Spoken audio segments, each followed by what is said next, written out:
So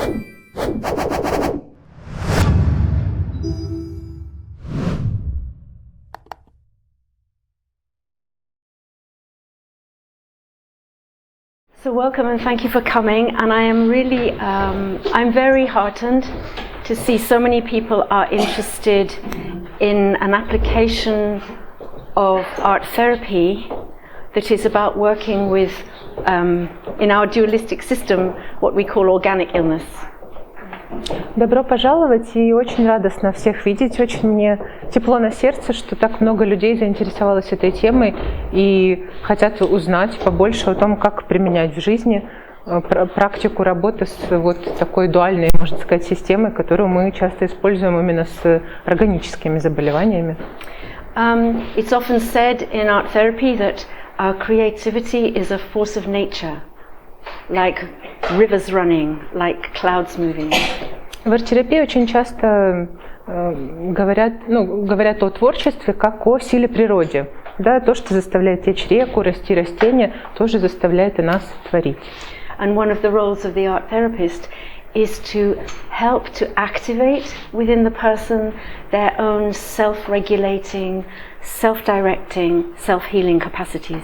И одна из функций, так сказать, арт-терапевта – это помочь человеку пробудить, активировать вот эту собственную систему саморегуляции, самоисцеления, которая в нем уже заложена. So in my experience, a person can be very, very ill indeed, even approaching death, but still there is a spark of creativity. There is something, a light in them. И по моему опыту человек может быть очень сильно болен, можно сказать, он может быть уже на пороге смерти, но в нем все равно есть вот эта искра света, в нем есть вот эта творческая искра, которая горит. So the structure, I'll just describe my vision of the structure of the afternoon. Да, немного опишу структуру, как я вижу, пройдет сегодняшняя наша встреча. Which is, I want to just talk some very basic principles. I hope this isn't too familiar and too boring for you. Сначала я расскажу о каких-то самых таких базовых принципах. Надеюсь, что они вам уже знакомы, и не слишком я вас утомлю ими. And then to present a very simple, careful exercise for you all to do. А потом предложу вам провести кое-какие очень простые, очень нежные упражнения. Which I think will take about an hour of our time. Я думаю, где-то час у нас займет с вами практика. And one thing I'll say before we start is I give very, very precise instructions for this particular work. И хочу подчеркнуть, перед тем, как мы начнем, вот именно к этой практике я хочу дать очень-очень четкие инструкции. And each word is very carefully chosen. И каждое слово в этой инструкции, очень серьезно отобрано. So please really listen. Так что, пожалуйста, слушайте внимательно. Like this. Вот примерно так. Like that. To what Yulia says. Слушайте все, что Юля вам скажет. So the forms of words are designed to relax our thinking mind and let our more fluid feeling mind, body-mind. Сами слова, словосочетания сконструированы таким образом, чтобы немножко освободить нас от мыслительного процесса, немножко расслабить голову. So I'm just going to say a little bit to give welcome. Проходите. I'm really pleased there are some very experienced therapists here, psychotherapists, and some very experienced body psychotherapists.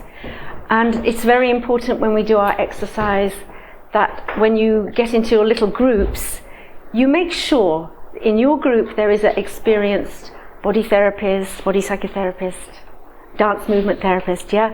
So you are well mixed. You have someone who can recognize some physical and somatic events. Yeah. Я знаю, что сегодня среди нас присутствуют люди уже с большим опытом телесных практик, телесно-ориентированные терапевты, танцедвигательные терапевты.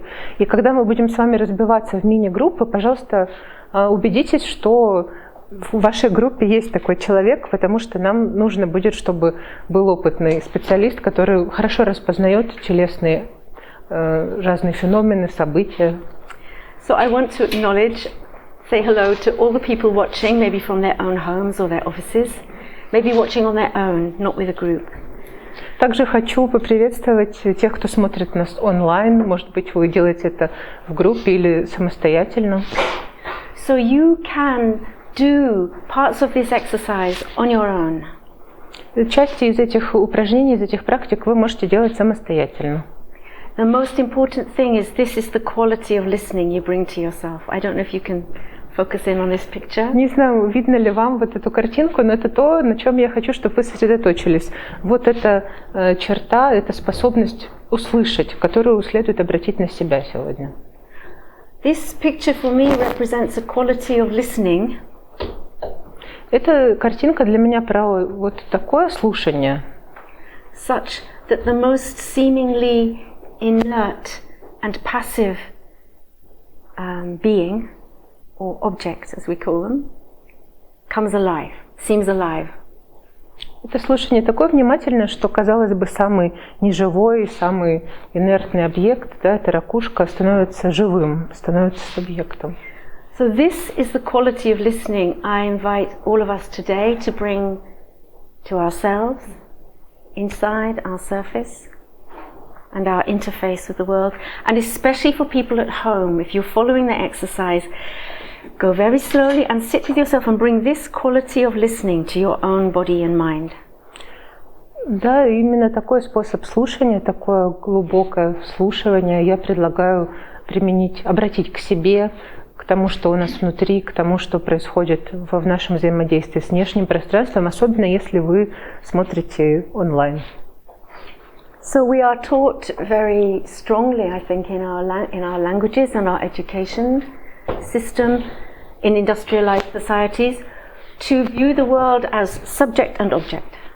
Я думаю, в нашем языке, в нашей культуре, можно сказать, мы запрограммированы на то, чтобы воспринимать мир субъектно-объектно.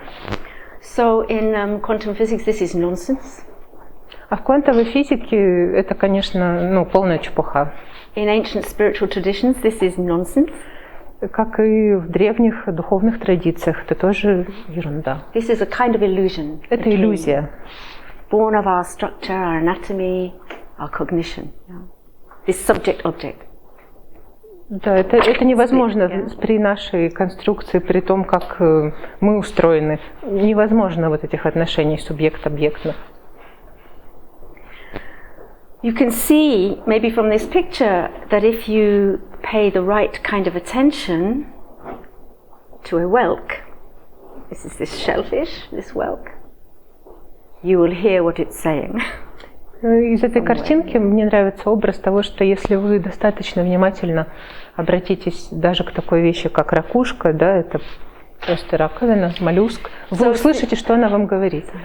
Similarly, we have a tendency to view our own bodies and minds as objects. И, к сожалению, у нас есть тенденция также относиться к своему телу, как к объекту. It's thinking me, I am the subject. Я думаю о себе, я субъект. I can look at my body. Я могу посмотреть на свое тело.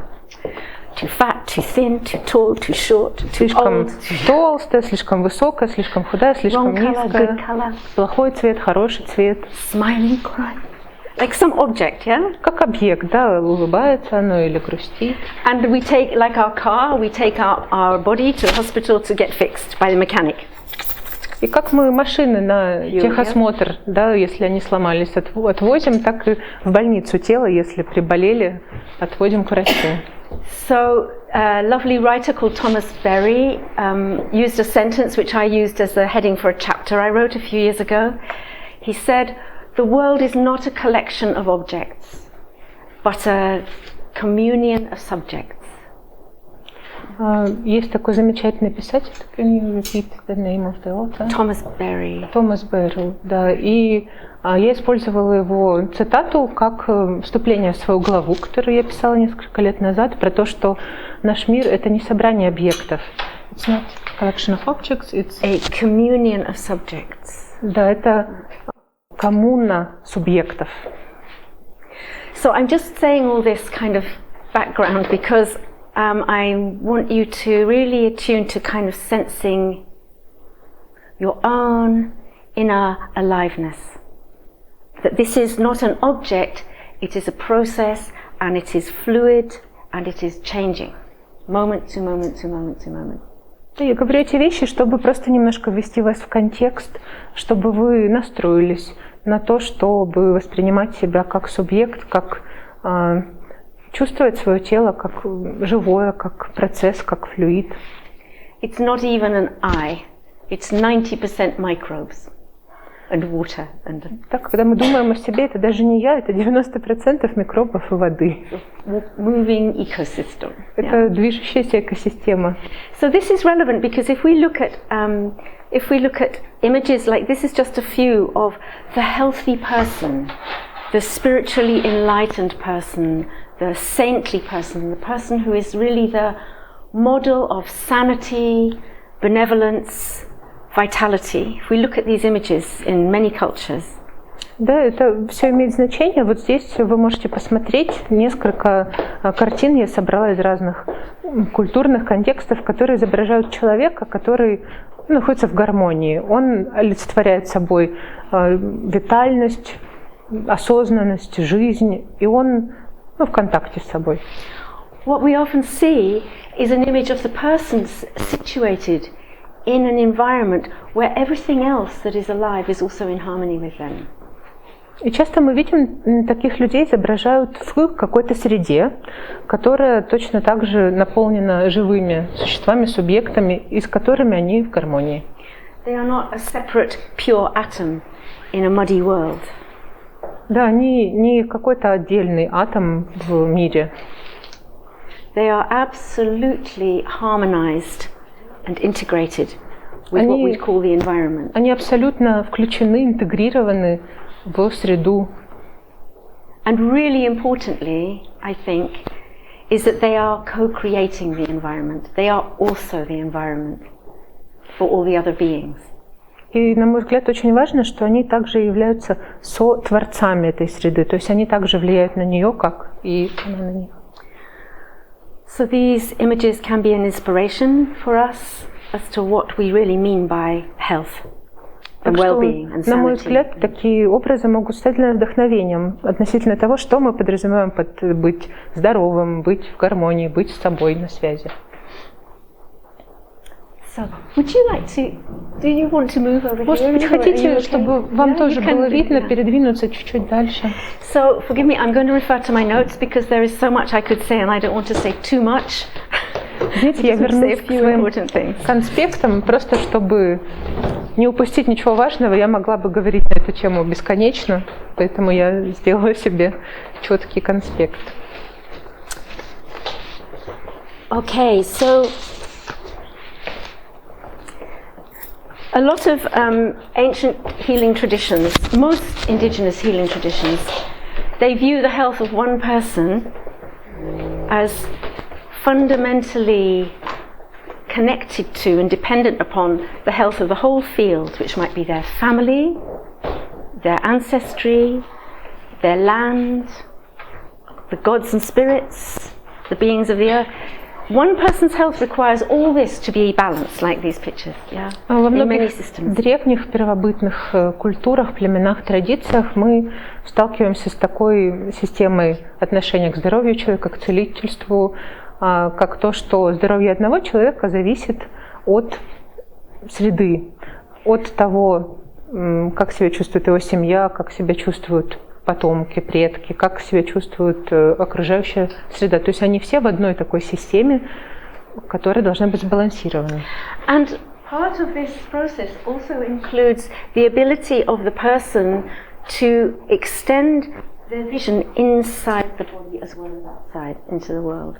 So this ability of self-reflection, this ability to which we do really consider part of mental health. Can I reflect on my own process, my own thinking and my own body processes, yeah? И часть этого исцеляющего процесса завязана на таком умении человека не только анализировать то, что происходит вовне, но и помещать этот внимательный взгляд вовнутрь, то есть рефлексия, то, что, в общем-то, и в нашем обществе сейчас считается одной из таких черт, необходимых для психического здоровья.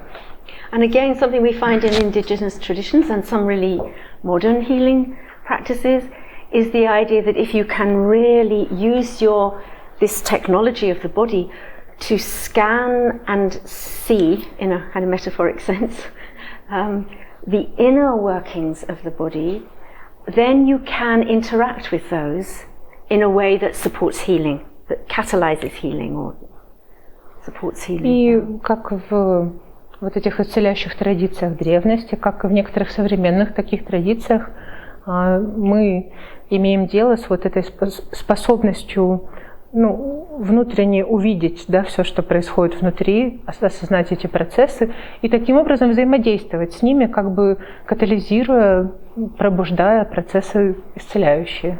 So many years ago, I was thinking a lot about people who I met and worked with who were able to draw and paint and sculpt their symptoms, especially their tumors, especially cancers, and were able to, with the help of medical technicians, see when their imagery was, you could say, correct, like cohered with the medical scans, and when it didn't. And what was very interesting was the precision that some people had of being able to paint their tumor getting larger today, getting smaller the next day, slowly changing shape over the week, getting smaller, and in the case of at least one person, disappearing altogether. Много лет я работаю с людьми и исследую случаи, когда люди с помощью творчества изображают каким-то образом свои симптомы. В том числе, особенно это хорошо было видно на приеме людей, которые работают, которые переживали онкологию. Они рисовали свои симптомы опухоли, и благодаря тому, что они ходили к врачу и использовали, например, скан тела, можно было отследить, что насколько перекликались работы, например, опухоли, которые они изображали, с тем, как выглядит их настоящая опухоль. Можно было отследить, как в некоторых случаях у некоторых людей они могли совершенно точно, можно сказать, прочувствовать этот процесс, когда она увеличивалась, когда она уменьшалась, потом снова увеличивалась, потом снова уменьшалась, и в конце концов у каких-то людей она исчезала вовсе. Они больше у себя в теле не чувствовали. So I was interested in all this going on. Извините, внимание утекло. So I think if one human being has this power of, like you could say, intuitive diagnosis, this ability to perceive inside, this does suggest that many more of us have this ability, yeah? Я делаю такой вывод, что если даже один человек проявил эту способность, да, он может внутренне обратиться к себе и увидеть, что внутри происходит. То, значит, и у нас у гораздо большего количества человек есть такая способность. Значит, это возможно, значит, мы можем в себе ее развить. And in fact, there are tens of thousands of people in the world who have this natural ability to see within or to do medical diagnosis from within, intuitive diagnosis. And there are many more people who are now learning, practicing it, training themselves. И на самом деле в мире есть уже десятки и сотни таких людей, которые могут определять, что с ними происходит, которые могут заглядывать внутрь себя. И еще больше человек, которые сейчас учатся этому процессу слушания своего тела. But what many years ago as an art therapist, I became very interested in, well, if some people can do this, if some people can just spontaneously paint, draw, depict quite accurately their condition, or at least they can depict it in such a way that when they then interact with their artwork, something improves in their condition, then this has very deep implications for what art therapy is. Я как арт-терапевт, конечно, заинтересовалась этим процессом, если есть человек, который может вот просто спонтанно, рисуя, экспрессивно выражая себя, изобразить свой собственный симптом, свое собственное состояние тела, или, работая с этим образом, каким-то образом улучшить свое здоровье, то есть возможность какого-то очень глубокого применения этого в жизни. So I got very interested in the question, where does the image come from? Я заинтересовалась этим вопросом, откуда в нас рождаются образы, как они приходят. It appears to come through the whole organism of the person. If you watch people when they're making art, They can be very rigid. They can be gripping themselves. Or if they're young, they can be... The voice is going, and tongue is going... И похоже, что все тело участвует в этом процессе. Вы можете понаблюдать, как человек рисует, он может почти не использовать свое тело, а особенно если вы посмотрите на маленьких детей, они задействуют все тело целиком, у них и язык высунут, и все включено в этот процесс. So, the beginning of this whole exploration with the body was to try and find the very, very earliest impulses of what became a drawing, what becomes a piece of art. Так что началом моего исследования стало отследить вот тот самый мелкий импульс, начало того, из чего потом родится образ, как это все происходит. So then began this exploration into the somatic correlates of art making, the somatic events going on while we are beginning to make art, while we are making art, and afterwards when we are looking at the art we've made and interacting with it. Big journey. И затем началось мое большое приключение, исследование того, как вот этих телесных корреляций, как мы начинаем творческий процесс и что происходит при этом с нашими телами, как мы взаимодействуем потом с рисунком и как это тоже влияет на наше тело. So if you read the stories of artists and scientists and great mathematicians and inventors, philosophers, physicists, many of them say, it started with a dream I had, or it started with a sort of rhythm down here somewhere.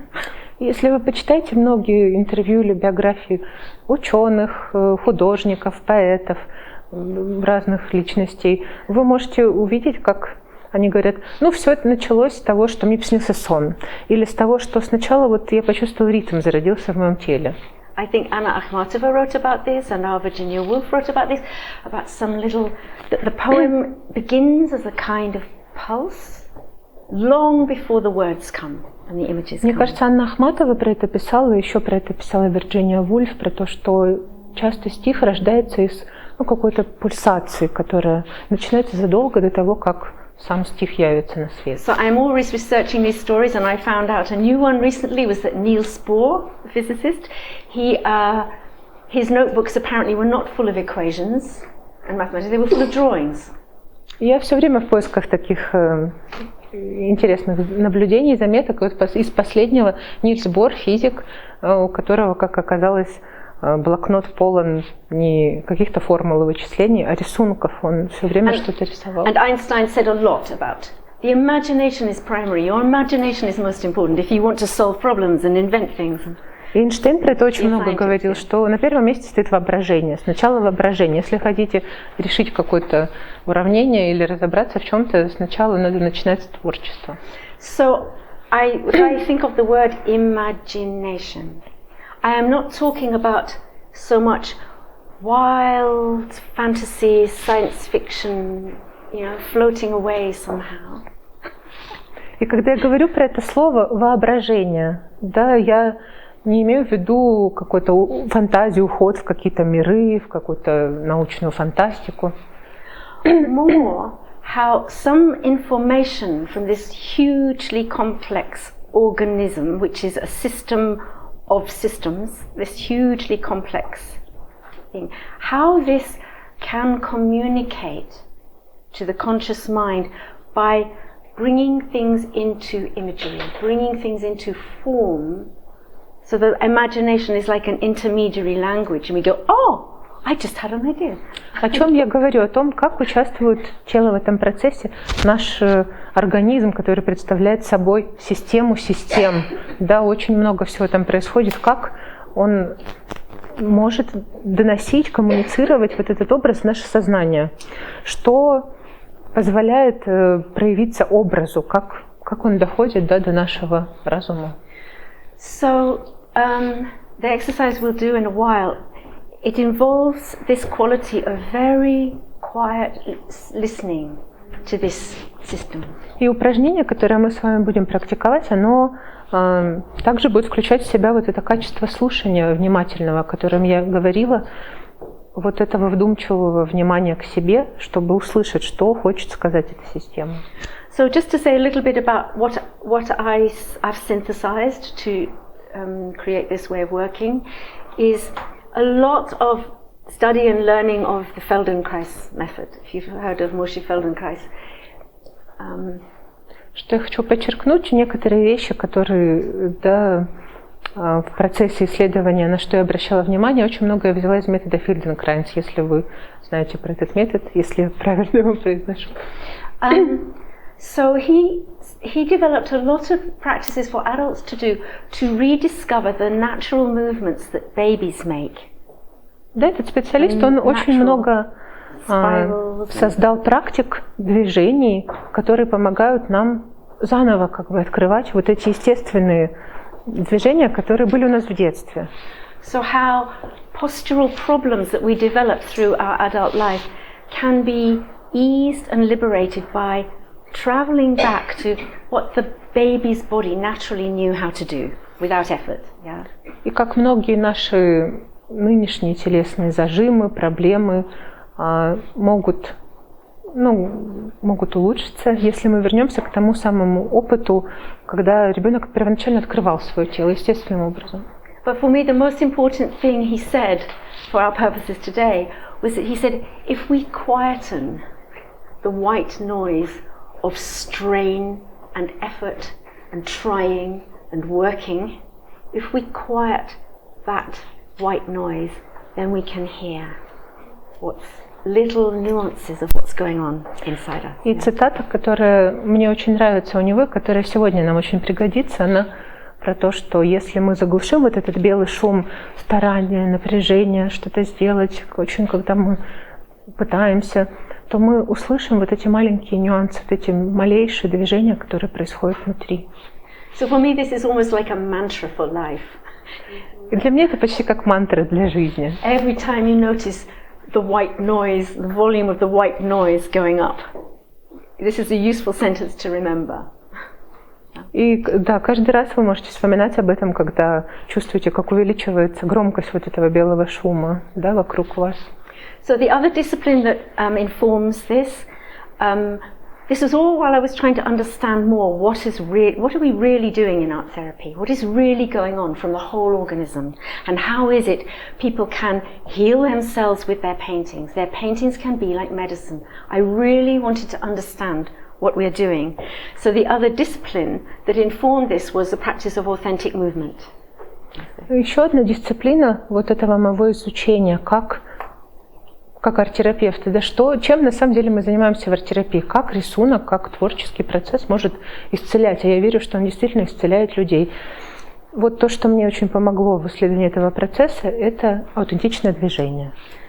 So again, authentic movement is one of those disciplines where you don't hear the music and respond and you dance in a kind of more external way, but you stay very still and quiet and you wait for a movement to arise in the body, for some impulse to arise in the body, and then you allow it to amplify and appear on the outside in gesture and movement. Потому что в дисциплине аутентичного движения мы не слушаем музыку внешне, да, и не подстраиваемся под нее, начинаем двигаться. Наоборот, мы замолкаем, затихаем и прислушиваемся к этому внутреннему движению, как оно зарождается, как оно просыпается, и позволяем ему увеличиться настолько, что оно обретает внешнюю форму, то есть мы начинаем двигаться уже. So this is more like the spontaneous arising we see in nature when a bulb in the ground knows the moment to send a little shoot out through the ground. И это такой же спонтанный, удивительный процесс, который мы видим в природе. Вот этот импульс, который имеет семечко, да, в какой-то момент оно знает, когда надо начать расти. All the conditions cohere and something arises. We don't interfere with our thinking. Oh, not that one, not that one. We don't cut the process, we allow it to happen. Yeah. Да, вся среда собирается, подготавливается, и процесс просто зарождается. Мы не контролируем этот процесс, мы не думаем вот так или вот так это сделать. So I'm just going to make this very short. So in between 2011 and 2014, a professor in England called Helen Payne, Dr. Helen Payne, Professor Helen Payne, she called a meeting of art therapists who were integrating movement, and movement therapists who were integrating drawing, and music therapists who were integrating, and she called a little meeting to sort of share and experiment. Где-то 2011-2014 годы британский профессор Хелен Пейн собрала такую как конференцию по обмену опытом. Пригласила туда телесных терапевтов, которые пытаются работать с рисунками, арт-терапевтов, которые пытаются работать с телом, танцедвигательных терапевтов, то есть всех, кто вот включен в этот процесс. And she presented 10 years of research where she had been looking at authentic movement and art making, and this a similar process. She shared with 12 of us who were working a little bit similarly. We sort of arrived at a similar place through our exploration. Она презентовала результат 10-летней своей работы на основе исследования аутентичного движения и создания творческих продуктов. Нас было вот 12 человек, специалистов, и мы все с разных сторон как будто бы пришли примерно к очень похожим выводам. So you can find a video of hers on YouTube. На Ютубе вы можете найти ее видео. If you just put Professor Helen Payne. Просто напишите профессор Хелен Пейн. The body-mind method, you will find her video. Body-mind method? Да, метод тела и разума. Maybe you should write it down. So the reason I'm telling you is that she did 10 years of research looking at medically undiagnosable symptoms. So when people, 75%, oh, I won't tell you this, a huge number of presentations for medical care turn out to be pain, paralysis, numbness, all sorts of things, all sorts of symptoms that have no medical, at the moment, no medical diagnosis. Yeah? Да, и вот хочу поделиться с вами ее исследованиями. Она собирала 10-летний опыт изучения людей с болями, с какими-то недиагностируемыми заболеваниями. То есть они обращались с какими-то онемением чего-то, или с болями, или с другими симптомами, и им не могли ничего поставить, никаких диагнозов. So the core of this method that she shared with us, and we all experimented and we brought our own discoveries too, is that somehow in this dualist idea that we have a body and a mind, that there are certain things we can do where we are experiencing ourselves and the body-mind is one system in communication with itself. Идея, которую мы потом дополнили, состоит в том, что в этом дуалистичном мире, да, в котором мы живем, где есть тело и разум, есть какие-то определенные способы встретиться им. I have never met someone in the psychiatric services or in any of the supposed with mental illnesses or psycho-emotional disorders where there wasn't a physical. There weren't many physical correlates, many symptoms going on, physical symptoms. Никогда я не встречала, чтобы люди с проблемами в сфере психиатрии, в сфере ментального здоровья не имели при этом какой-то целый россыпи телесных симптомов тоже. And vice versa. И наоборот. Someone with many physical symptoms and very severe illness where there wasn't some kind of long story of emotional, psychological difficulty. Да, людей, у которых есть какие-то серьезные заболевания, хронические, сильные симптомы, тоже трудно найти, чтобы не было у них за плечами какой-то истории психологической проблемы. In short, what I want to present to you today is not Helen Payne's method, but something. So 12 of us, we went to this seminar and we cooked like peas in a pan, in a stew. We cooked. And we shared our ideas, and then we all went back to doing what we were doing, but developed it further, knowing there was this research there that said this really works for this group of people. Yeah. Да, так что метод, которым я поделюсь, он, это не прям метод Хелен Пейн, да, это то, что мы собрались, обсудили, все перемешали, поделились, синтезировали, и каждый отправился дальше своим путем, как бы разрабатывая, углубляя этот метод свой. So this is like another cooking pot, maybe, for us. Так что у нас сегодня с вами тоже будут какие-то процессы синтеза. So what then happened, I got many requests from people who were very physically ill, seriously ill, mostly with interesting conditions. So asthma, diabetes, arthritis, irritable bowel, and those kind of colic symptoms. Ко мне обращались люди с разными серьезными заболеваниями: астма, артрит, синдром раздраженного кишечника.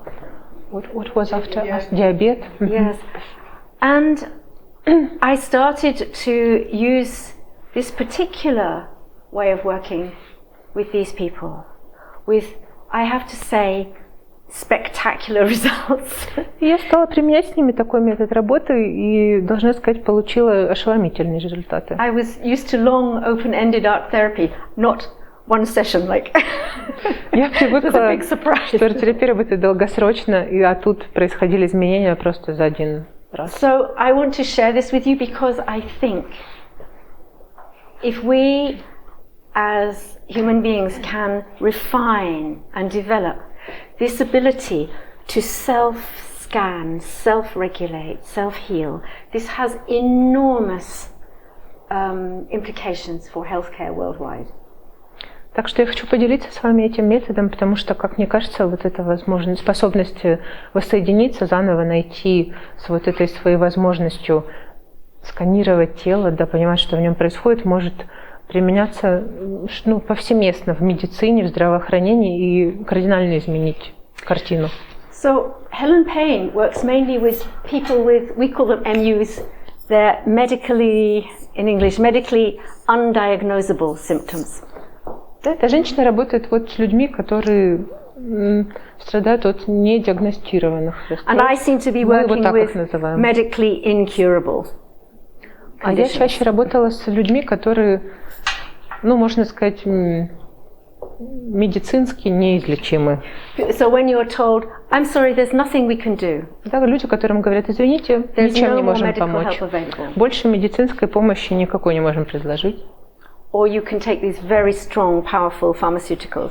Или, остаются только вот очень сильные препараты. But you have to. I was told this at 22. I was told this. Мне подобное говорили, когда мне было 22. And then at 50, I was told this. А потом 50. So far, пока что все в порядке, где бы по дереву постучать. Still here. So this, what I noticed about these, people say it runs in families. Oh, it's inherited. It's genetically inherited. И что я заметила про эти заболевания, люди говорят, это у меня в семье, это у меня от кого-то досталось, это передается по наследству. There is a whole story here we are maybe not listening to. И вообще-то, за этим стоит настоящая история, может, мы просто не слушаем. So if it's inherited, it started somewhere and it's come down. То есть, если это было унаследовано, значит, это когда-то началось, и оно пришло постепенно к вам. So maybe we can go back and see what switched this on. То есть, может быть, мы можем вернуться и посмотреть, что включило это состояние. Genetics is on-off. The gene is switched on by the environment or switched off by the environment, or just gene sits there and is not switched on. Генетика может работать как включатель-выключатель, да? Гены могут включаться от каких-то условий, обстоятельств, выключаться. Он может сидеть, какой-то ген, и до поры до времени, молчать, быть выключенным. So what I observed in these sessions was, it seemed that this process, which we'll do, I will stop talking, that this process enables the body, in using our dualistic language, body and mind to communicate at a subtle level and understand something such that the symptom is not needed anymore. Something is understood, yeah? Так что я обнаружила, благодаря этому методу он позволяет, говоря дуальным языком, встречаться телу и разуму и понимать какие-то вещи очень тонкие про то, что, этот симптом, он больше не нужен в этой системе. So I think now I should talk you through this very simple schema. So I think it's good if you write it down very precisely. Сейчас я вас познакомлю с этой очень простой схемой, лучше, наверное, чтобы ее записали. So how do we set things up so that we can facilitate this to happen, yeah? Так как мы все организуем, чтобы фасилитировать этот процесс? Not to forget anything.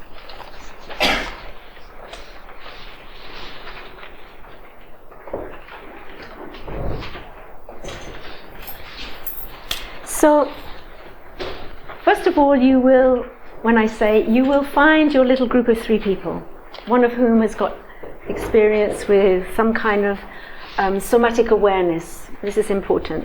Прежде всего, когда мы приступим к выполнению, я хочу, чтобы вы разделились на группы по 3 человека, и чтобы в вашей группе был какой-то, уже опытный, с опытом телесно-ориентированной терапии человек.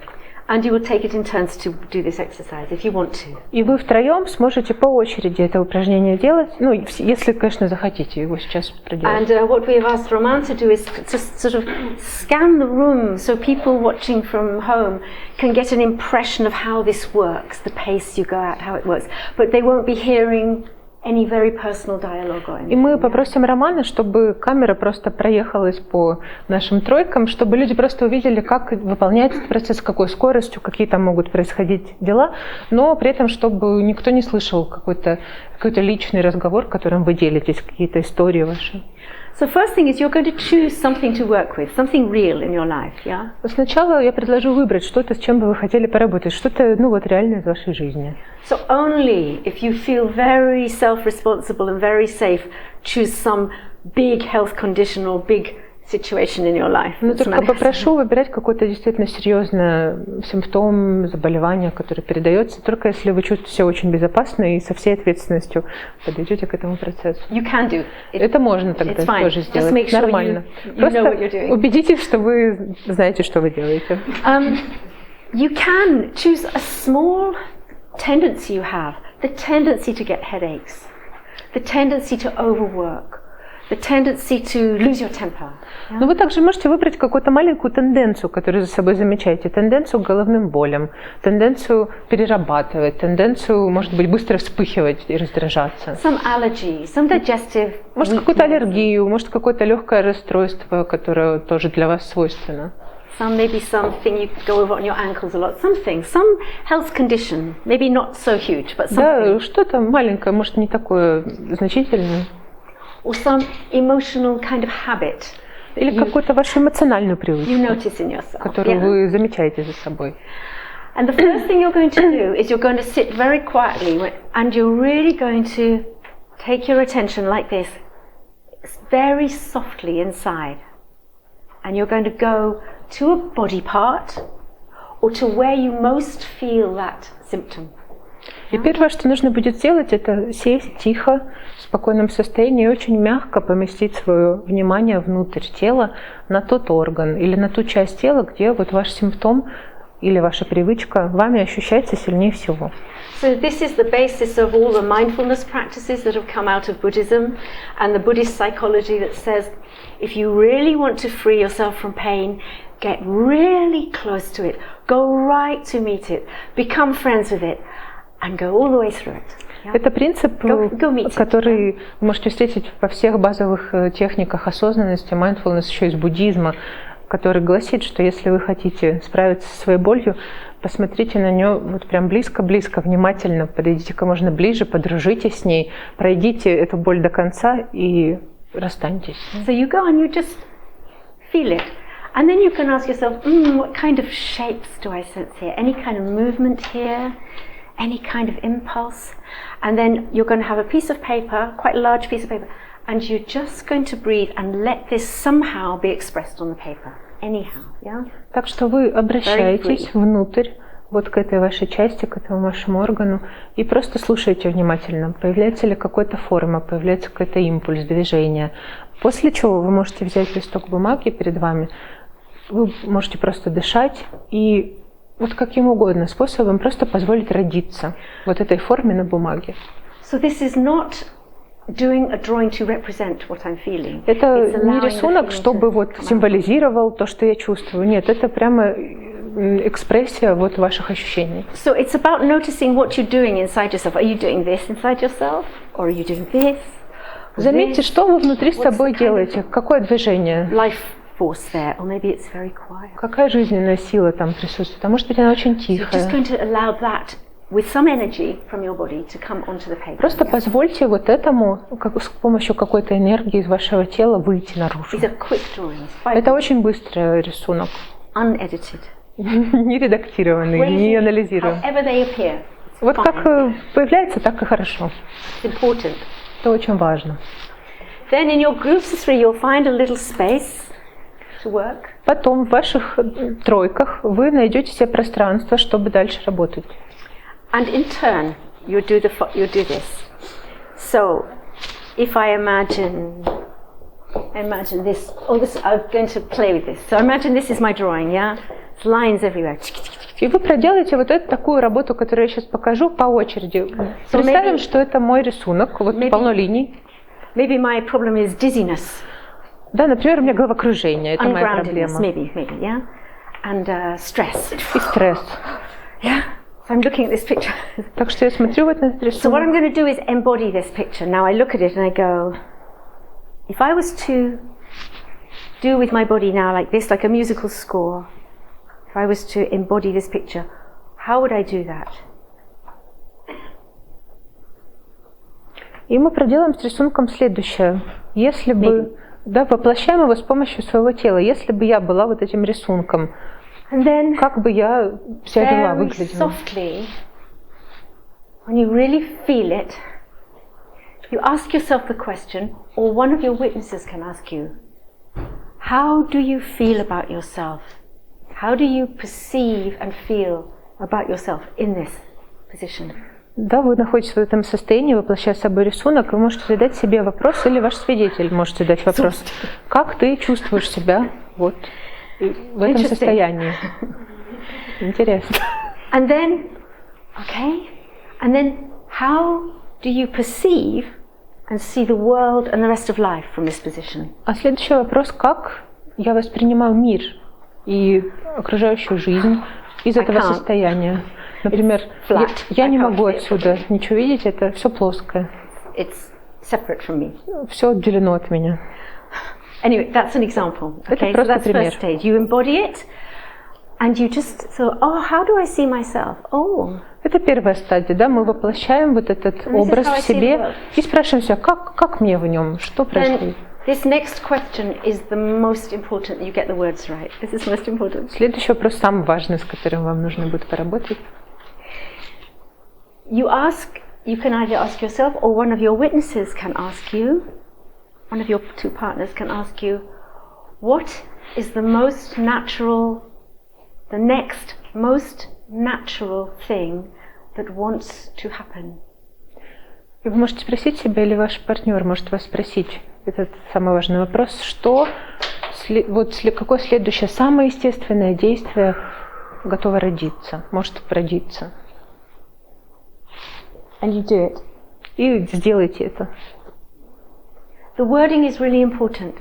Очень важная формулировка. It's addressed to the body a little bit more than the mind. Потому что она обращена к телу немного больше, чем к разуму. What wants to happen, not what do I want to happen. Что хочет случиться? Не что я хочу, чтобы случилось. Что хочет произойти? Что хочет случиться? What wants to happen in this organism? Что вот, да, в этом организме хочет произойти? I do these demonstrations and then I get really interested in them. Я начинаю все показывать просто на примере, а потом мне становится интересно, и я замечаю, что-то происходит. I make them up from thin air and then this is really interesting. Я просто придумываю, а потом думаю, что-то происходит. Keep very short. So then you follow the authentic movement. This is like you allow it, and eventually, somewhere between 1 minute and 3 minutes, it will come to some natural pausing place. Последуйте за вот этим аутентичным движением, которое рождается. Просто дайте ему происходить. Or in the case of this person, it might be like this. И где-то через 1-3 минуты оно приведет вас к какой-то естественной позе. But actually, in that position, I felt rested, and the rest of the world felt quite benign. Да, вот, например, из этой позиции я чувствую себя отдохнувшим, и окружающий мир кажется уже совсем другим. So, at some point, at the end of this, the question you ask yourself is, what have I been embodying? What quality am I embodying in my life that is creating this? You know, what is the quality I am embodying, And sometimes at that moment, what will come to your mind is the balancing, complementary quality you could be embodying. Yeah? В какой-то момент в конце этой практики очень хорошо задать себе вопрос, что я делаю с собой, да что я воплощаю, что мое тело чувствует себя вот так. И ответ, который вам придет, может подсказать вот это какое-то комплементарное, противоположное, да, действие, которое вы можете правда с собой сделать, чтобы улучшить свое состояние. So in the case of this, да, вот, например, вот в таком я состоянии. I'm embodying constant movement, just constant, never pausing. Я воплощаю постоянное, никогда не прекращающееся движение, да, все двигаюсь, никаких пауз. Keep going. Продолжай. A lot of people use that phrase, oh, you have to keep going. Очень много людей используют эту фразу, да, продолжай, тебе надо продолжать. You know, like your car has no tires, it has no fuel, but it has to keep going. Как будто бы как машина. Разве она может продолжать ехать, если у нее нет бензина, если что-то случилось с шинами? Нет. Some of our families are expert at this. Keep going. А многие члены семьи как раз говорят тебе, у которого нет ресурсов, продолжай, надо просто продолжать. Very good. We are all here, we all survived thanks to this attitude, but sometimes it's not so good. Yeah? Это может быть иногда очень полезно, да, благодаря этому мы выжили все в какой-то момент, да, потому что мы просто продолжали. Но иногда это уже не работает. So at this moment, the possibility of I could not keep going arises. И тут откуда-то рождается вот эта возможность, я же могу и не продолжать двигаться. And then you discover what happens then. И тогда вы можете открыть, что происходит дальше. Sometimes moving, sometimes not moving. Что если я могу воплотить вот это? Иногда можно двигаться, а иногда я могу не двигаться. Interesting. Интересно. And the space between the two is interesting. And the body and the mind can learn something new. И вот это расстояние между двумя этими, да, тем, что я воплощаю установками, тоже может быть очень интересным. Ваше тело может обнаружить что-то очень интересное. Может, это мне уже больше не нужно. Something the body likes more has been found.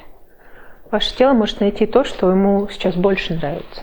Sometimes I'm really active, and sometimes I'm resting. Иногда я очень активна, иногда я могу быть очень спокойной. That feels quite good. And then I'm И мне хорошо от этого. And then I'm resting. So you will find, I don't know how far each of you will get with this, but if you even get a glimpse, I just hope you can absorb this little schema. And then when you go to your workplaces and you work with your clients, and you will develop do your own studies with it, your own experiments. Я не знаю, насколько далеко у каждого из вас сегодня получится, да, пройти вот в этом опыте, но я надеюсь, что вы уловили суть, вы, пользуясь этой схемой, можете продолжать практику у себя на рабочих местах или в собственной терапии. So, if you want to do this with an ancestral conditions, if you know down your family, arthritis is classic. Arthritis, asthma, allergies, heart problems, digestive problems. These are core 5-6 generations. You can, instead of for yourself, you can go, okay, my great-grandfather, I know, he had cancer, maybe, okay? He had heart failure, yeah? Okay, I am going to embody, I picture my great-grandfather, I picture.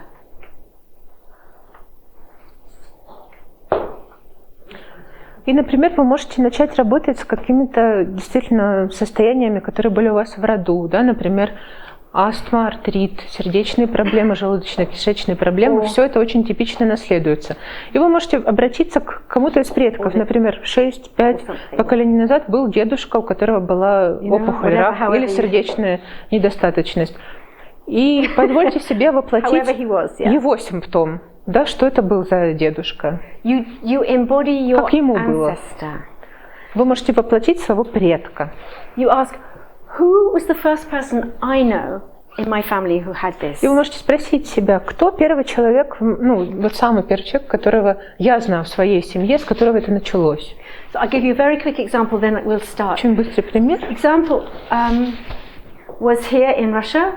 A young woman who had, as many women have had the gene the gene for breast cancer in her family. Это было в России случай, у женщины был ген, который провоцирует у женщин во многих поколениях рак груди.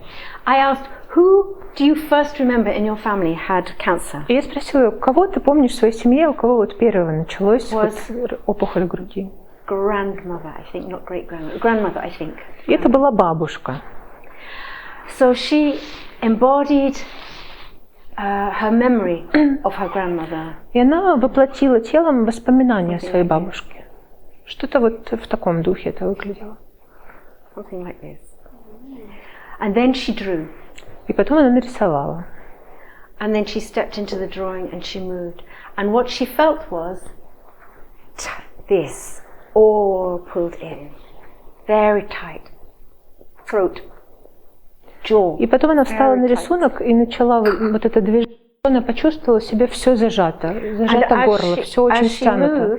И когда она двигалась, she felt as if she was her grandmother as a very small child. Она чувствовала себя своей бабушкой, когда ей было 5 лет, совсем маленькой. Being told, shh, don't speak. И этой девочке говорили, не говори, молчи. In case someone hears something, so don't speak. Как бы кто что-то не услышал, молчи, ничего не говори. This grandmother really didn't speak. И она действительно не разговаривала. Все сжато. So this young woman who's very afraid, now she has this gene. Так что это клиентка, молодая женщина, у которой теперь есть вот этот ген. Grandmother died of breast cancer. Ее бабушка умерла от рака груди. Two sisters had breast cancer. Мать умерла от рака груди, у 2 сестер рак груди. So this young woman, she did authentic movement, and her body found some opening here. It was very frightening, very frightening. И она делает это аутентичное движение, и ее тело обнаруживает новое состояние, оно раскрывается, и это очень-очень страшно. At that moment, we were in a room in St. Petersburg. At that moment, a young child, we were on the ground floor, there was a nursery outside. A young girl, at that very moment where this girl was doing this, a young girl came to the window, playing, and screamed and laughed and shouted and made so much noise. И прямо в этот момент, а мы находимся в Петербурге, в комнате, которая как полуподземная, и окно выходит на детскую площадку, и прямо вот в этот момент, когда девушка делает это движение, прибегает к окну ребенок, где-то лет 5, и начинает кричать, играть. Right outside the window. Прямо вот здесь за окном. And this client said, "Oh, that's what's inside me." И клиентка говорит, вот что внутри меня. Это я. And she started to move very slowly around the room, and she began a dance. И она начинает очень медленно двигаться по комнате и начинает танцевать. At the end of the session, I can't say this gene is switched off. I can't say she won't get cancer. But what I do know is her body experienced an alternative. И я не знаю, что будет дальше. Я не могу сказать, что у нее никогда не включится этот ген, да? Но ее тело получило альтернативу. Оно неосознанно, но она получила новую программу, которая не осознавала, что может быть и по-другому. So this is very, people who do dance, movement therapy and body psychotherapy, they will be familiar with these kinds of transformations. Я думаю, люди, которые занимаются танцедвигательной терапией, знакомы вот с этими трансформациями. What I think as an art therapist, what is significant for me is that we start by allowing the body to express this with the materials and then let them support us. The drawing can support us as we work back with this. Как для арт-терапевта, для меня очень важно, что мы начинаем этот процесс с изображения, которое мы из себя выносим, и потом оно поддерживает нас, оно позволяет человеку опираться на него, чтобы двигаться дальше. Sometimes we do 2 or 3 rounds of this. Then you go back to the symptom, and you draw it again. Has it changed a little bit? And then you move that. Иногда мы проделываем на один симптом несколько сеансов вот таких, да, мы возвращаемся потом опять к сеансу, смотрим, меняется ли как-то ощущение от этого симптома, рисунок, и продолжаем. So in my one-to-one sessions, we often will do 2 cycles or 3 cycles. Да, на индивидуальной терапии с клиентами чаще всего мы делаем по 2, по 3 таких сессии. What often arises in the imagination is an animal form. So, for example, lots of women I've worked with say, I feel like a dragon. И очень часто приходят какие-то образы животных. Да, очень часто с женщинами почему-то это образ дракона. And I think this is to do with cultural history and depression and things where there is a tendency for us to pull ourselves in and hide here. You know, there is this. Да, и мне кажется, что тут это связано с историческим контекстом, когда много очень было подавления, надо было быть поменьше. В Шотландии, во всяком случае, это так. И теперь хочется наоборот. Even had to dance like this. Даже танцевать надо вот так. Nothing here must move. Тут ничего не двигается. Yeah. So there's a real. So when actually the image of a bird, and I say to people, so after the session, when you go home, remember this image. Paint. Big dragon or big bird. Do this gesture, you know, do whatever the gesture is. Remind your body of this energy you can embody, that you have been forgetting to. Так что я все время призываю своих клиенток, когда они идут домой, постоянно напоминать себе об этом. Вот это движение, которое вы воплотили, образ, который увидели, дракона или птицы, или нарисовать дома, постоянно к нему возвращаться, чтобы прочувствовать его заново, как бы открыть заново то, что у вас когда-то было закрыто. So I hope that's really clear, and I know it's a one way. I haven't, you know, this has not been conversation, but I'm hoping when you've done the exercise, there'll be lots of discussion and things. Я надеюсь, что, понятна эта схема. Понимаю, что это была не беседа, а мой монолог, но после у нас будет с вами дискуссия обязательно. И вопросы, и наблюдения ваши. So I have to say it's a very slow method, but it can have very quick results. Должна сказать, что это очень медленный метод, но результаты могут прийти очень быстро. And I have used it on myself. И на себе я его тоже использовала. Just to say. Просто говорю. With fantastic results. С фантастическими результатами. 10 years ago I couldn't do this. 10 лет назад я не могла вот так двигать руками. And thanks to this method, I can do this. Теперь могу. So, not that that's very interesting, but anyway, so how can we do this? Not too much chaos. I think if we quietly push the chairs to one side, you wouldn't need to draw on the floor, most of you, but some of you can use these surfaces here. So you need a big piece of paper, one big piece of paper, and maybe 2 small pieces of paper in case you do another cycles. But take one big piece of paper for the first drawing, the first expression, so you can use your whole body. Итак, как бы нам организовать процесс, чтобы было поменьше хаоса? Я думаю, что мы можем сейчас, после того, как я объявлю, тихонечко отодвинуть стулья к стене, они нам, в принципе, не понадобятся, и взять каждый по большому листу бумаги, потому что мне хочется, чтобы симптомы вы могли все тело включать в рисование симптома. И, может быть, по 2 маленьких, чтобы, если понадобится еще что-то нарисовать. And you just need a few crayons. И немного мелков. And so you choose your groups, find a space. Выберите себе группу и найдите пространство. You don't need to discuss this at all. You don't need to discuss this. И пока что не обсуждаем ничего, можно ничего не обсуждать. Возьмите меня.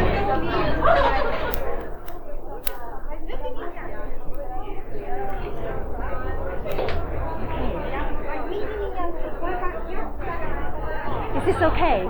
Is this okay? Not too simple. Что? Пишут, что делали вместе. People are writing that they did it together with you. Some people have feedback, and the effect was great. Really? Oh my God. Oh, 100.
maybe you should make more pauses. So.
Послушайте, пожалуйста, на секунду все прервитесь, пожалуйста.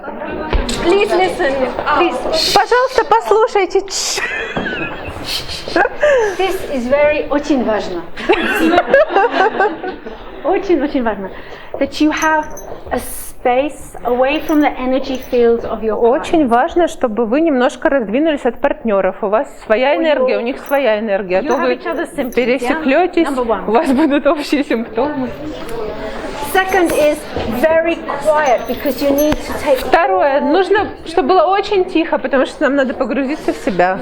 And you want to take your attention inside, but without effort, without strain, so quietly. И мы хотим обратить внимание на себя, но без усилия, без вот каких-то стараний, мягко опустить на себя внимание. So we have to have very quiet. Поэтому нужно, чтобы было тихо, чтобы мы ну, не усилием это. И не было, чтобы разговоров желательно. И пока вы работаете, не надо обсуждать, что за симптом, что происходило. Пока что не надо ничего обсуждать. With soft focus, they are protecting a space for you while you work. Ваши свидетели мягким своим вниманием просто защищают пространство, в котором вы находитесь.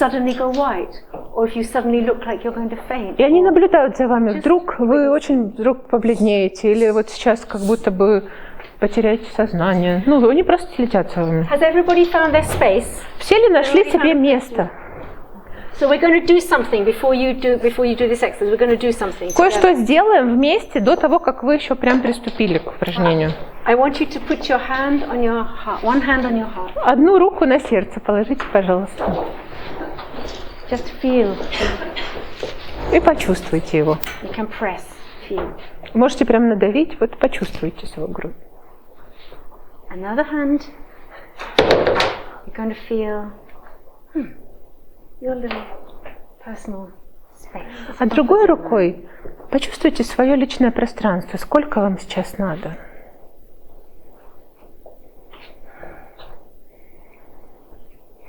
So is the world. Вот мир вокруг вас. Here's my flesh. А вот моя плоть.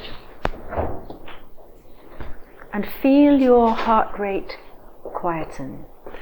И почувствуйте, как ритм вашего сердца замедляется, успокаивается. Next one, just put one hand on your cheek. А потом одну руку положите на свою щеку.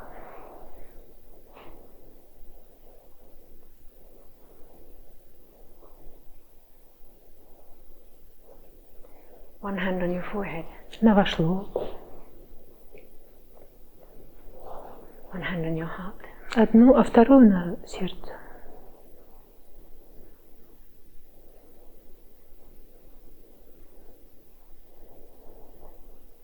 Does your breathing slow down? Может быть, замедлится ваше дыхание. And the hand from your forehead to your abdomen. А потом руку с вашего лба вот вниз живота.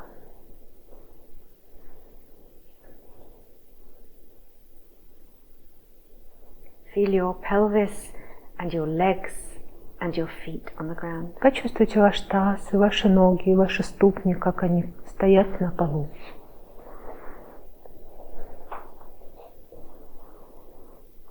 And last one is you cross your arms like this. И последнее, вот так перекрестите руки.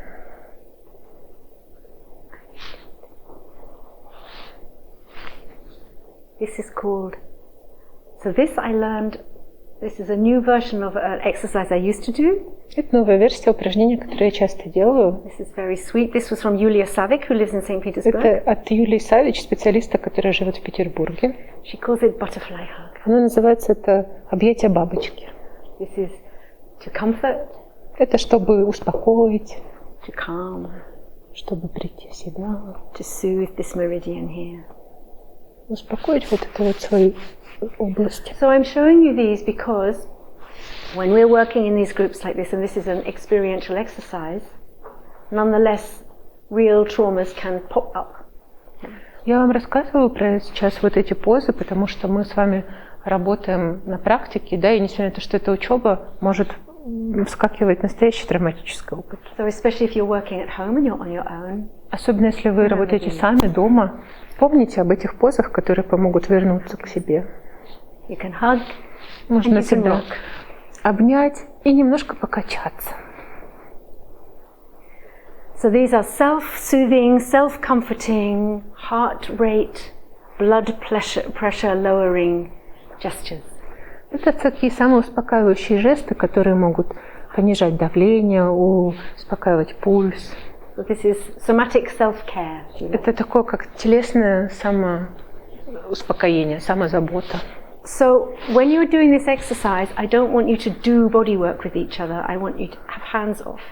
each other. Don't interfere with somebody else. И вот в процессе, когда вы что-то делаете, да, я хочу, чтобы вы не трогали друг друга, я хочу, чтобы вы работали сами с собой. If somebody gets into really deep water, just wave your hand. Если кто-то слишком глубоко спустится, вы можете просто, мне дать знак, я приду. Those of you who have body psychotherapists with you, you know, one you can say is if someone is really struggling, not moving through something but really stuck, you can say, please look at my eyes, I'm here. И если, да, обращаюсь к терапевтам в ваших мини-группах, если человек попал в тупик в работе, он борется, да, что-то не получается, вы можете заглянуть ему в глаза и пригласить, посмотри мне в глаза сейчас, чтобы вернуть его. Или могу я предложить тебе что-то подержать, это может быть рука или что-то, чтобы взять в руки. Please don't start doing body work what you think the person needs, because you can stop the process. Пожалуйста, не совершайте сами какую-то телесную с ним работу, потому что вы можете прекратить какой-то процесс, который может быть очень важным для человека. So, and last instruction is please breathe. И последняя инструкция: дышите, пожалуйста, не забывайте дышать. If it all gets overwhelming, just go. Если все будет таким очень уж сильным, выдох, вдох. Remember to breathe. Помните дышать всегда. Okay, so very quietly decide who is going. Oh yeah, no, you're going to do your drawings first. So сначала 5 minutes. Каждый делает рисунок свой, 5 минут на рисунок. Настроились, нарисовали, а потом по очереди становимся уже на рисунок. Very quick. The energy is the important thing. Очень быстро. Энергия самое главное. Condition, yeah. The gesture of it. Да как вам удобно. Is it important at which posture I am? Извините. I have it. Okay. So I've done my work. Где ваша? Here. So you need two partners. I have. Well, then you can start. You can work out here if you want. Если все закончили, то вы можете начинать своими партнерами. You know what to do. Yes, yes. Yes, you can start. Если партнеры тоже But find a space. Найдите пространство. Вы делаете это втроем по очереди. Один делает, два смотрят. Is it important? What?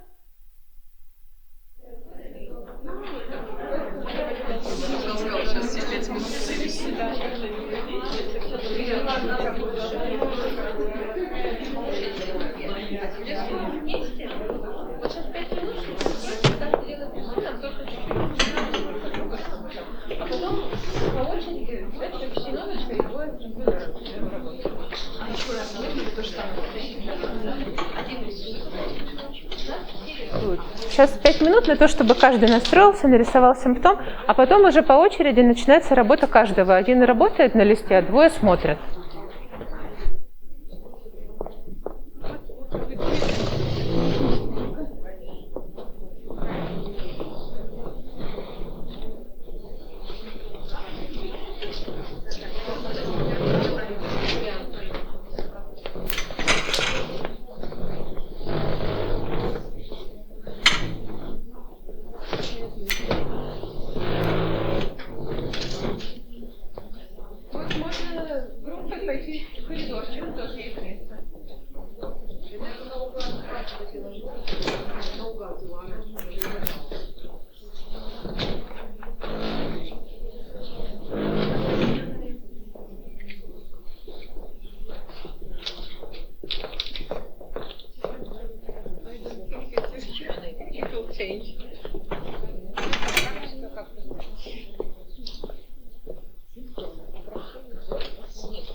of your symptom you can put into this drawing, the better.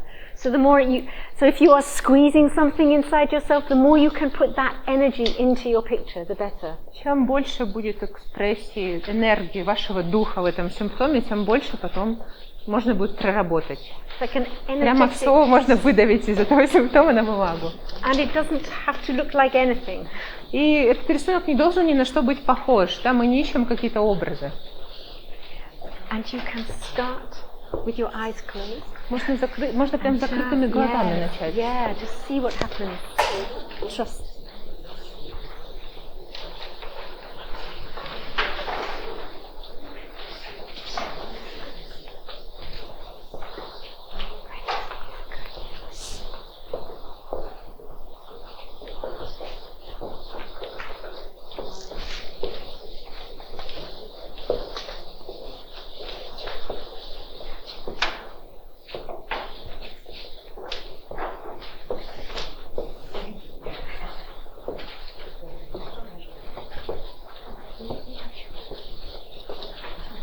Я приехала из психиатрической больницы.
Of your symptom or the condition of one of your ancestors.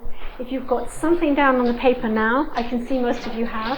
Ну что, если вы уже что-то передали, уже как-то вот схватили основную энергию своего симптома, я вижу, что у всех уже в основном есть что-то на бумаге. This is enough to start the уже process. Достаточно, можно начинать уже с этой точки. If you go on too long, you start correcting it. Потому что если мы очень долго рисуем, мы начинаем исправлять, думать, анализировать. It's very beautiful, but it doesn't really help. И станет очень красиво, но это будет уже неэффективно. So now what I'd like you to do is clear the art materials and make a space so your group can work. Что сейчас можно сделать? Уберите художественные материалы, очистите пространство, чтобы ваша группа могла работать.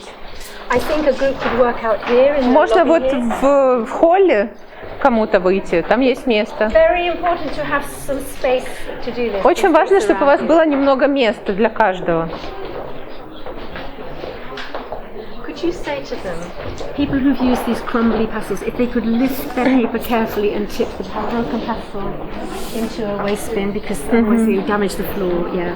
Если вы использовали мелки, и у вас осталось много крошки на рисунке, вы можете аккуратно над ведром стряхнуть, чтобы у нас все не было в пастели. You might need to say that again up there. Окей.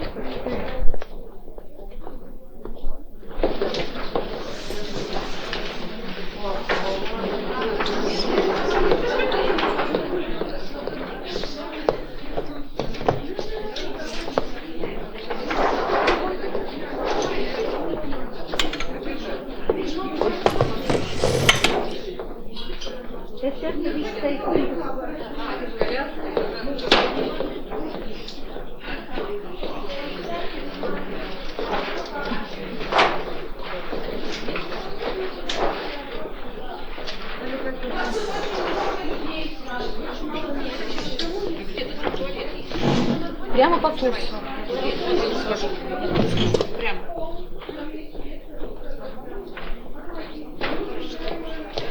А то очень много на вас эффекта будут оказывать соседи.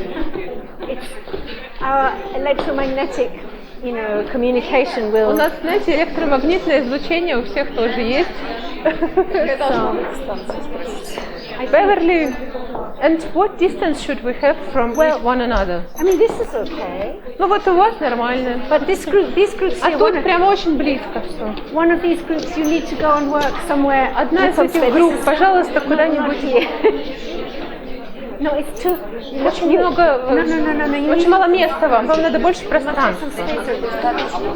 Could you go in the lobby out there? Может быть, в холл? Yeah, please. But it is enough. No, it's not. It's not. It's not enough. Believe me, because you're going Недостаточно, потому to. You что don't know where your movement is going to take you. You can't move here. Вы не знаете, куда вас движение выведет. Может быть, вам надо будет хоть чуть-чуть сделать шагов, вы будете себя сдерживать. Надо, чтобы было место. Remember that you're going to go from a posture to some spontaneous movement. You may need some space to move. Помните, что мы переходим с вами из спонтанной позы в движение, поэтому нам может понадобиться пространство, чтобы вам было куда двигаться в итоге. Please make as much space as possible. Так что раздвиньтесь, как это возможно. It's really important. Очень важно. Otherwise So just one person has their picture in the middle, and they start to work. They work. У одного человека рисунок в центре, и он начинает работать. Два свидетеля смотрят. And then another picture goes А потом in, меняемся.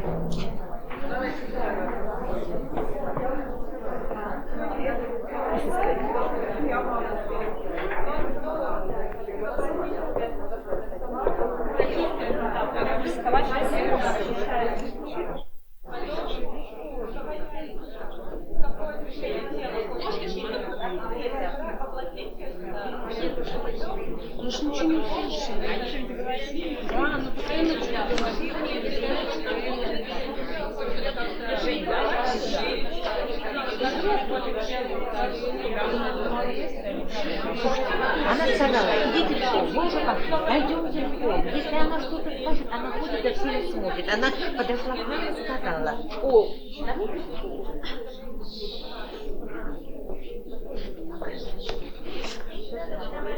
мы скажем, что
Step inside your client.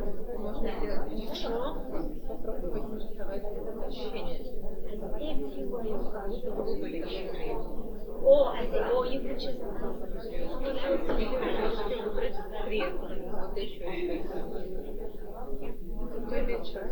Yeah, you can do it.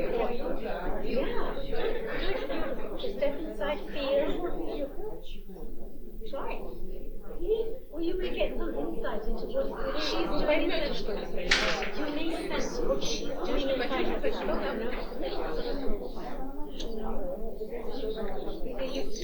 Try.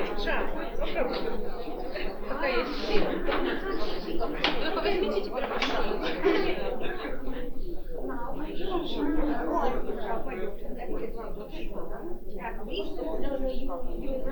но только не встаньте. Вот I feel. Это все, что лично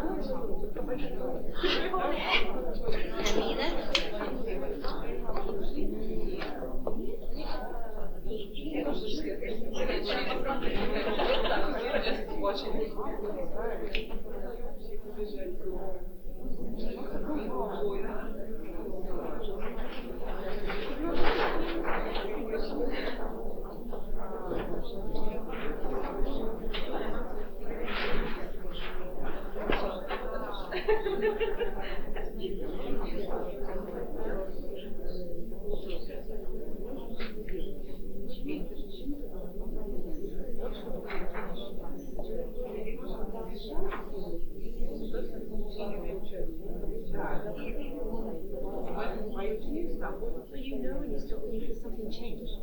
Really почувствовать свою энергию, что-то изменилось. Да, вот это Иматон. Yes. What you do is you take a small step и тогда вы можете взять еще маленький кусок. Inside the circle, you draw positive, good energy. А в круге чувствуете какую-то энергию хорошую, позитивную, которая такой маленький талисман. To remind yourself, the energy I carry И каждый может вас крутить.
Можно сделать то же самое.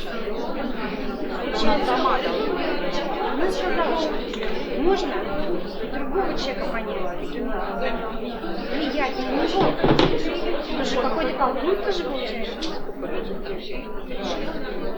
Как она сама хочет.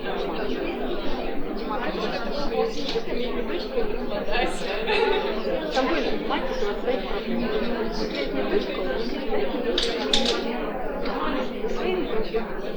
а вы можете ей показать, что вот есть такой есть, вы ее наказать.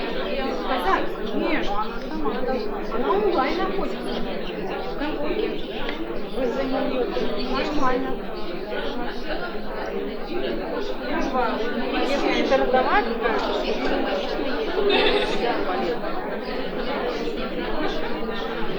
какая-то валютка, которая тянет там от бабушки к маме, вот, то, конечно, это будет там время проработать. Она должна сама будет. Вы для нее даже, вы свои чувства будете делать, да? А она как цепочка, она должна свой если это все условно, она может поставить точку. Да,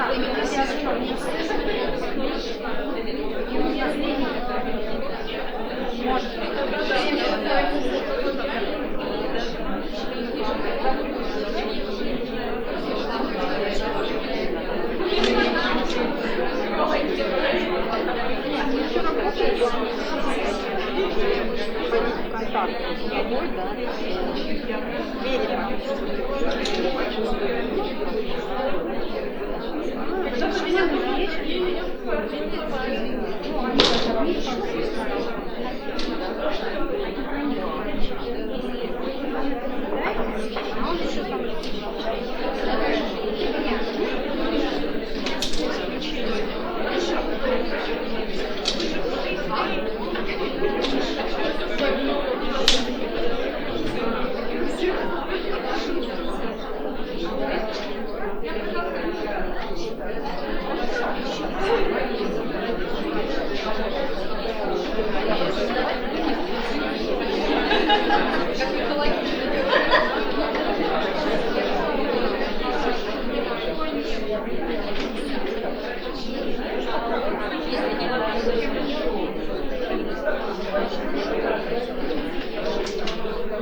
Там лучше было, да. Я вот дома сделала. Там ясно, понятно. Счет такой. Ладно.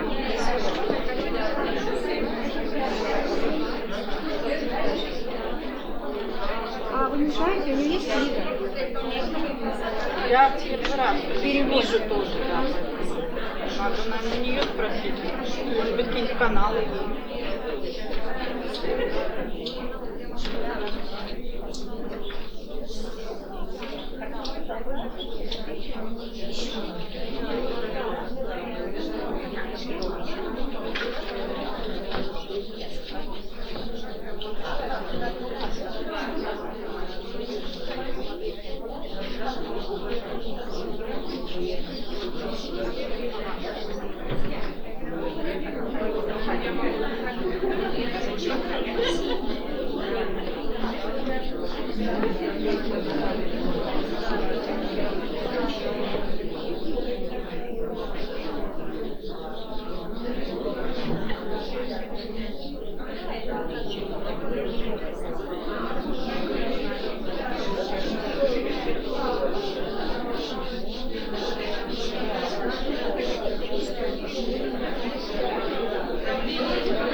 Значит так, в конце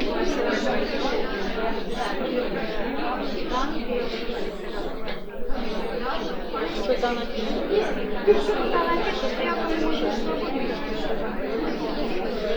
Я думаю, видео какое-нибудь. да, надо просто погуглить.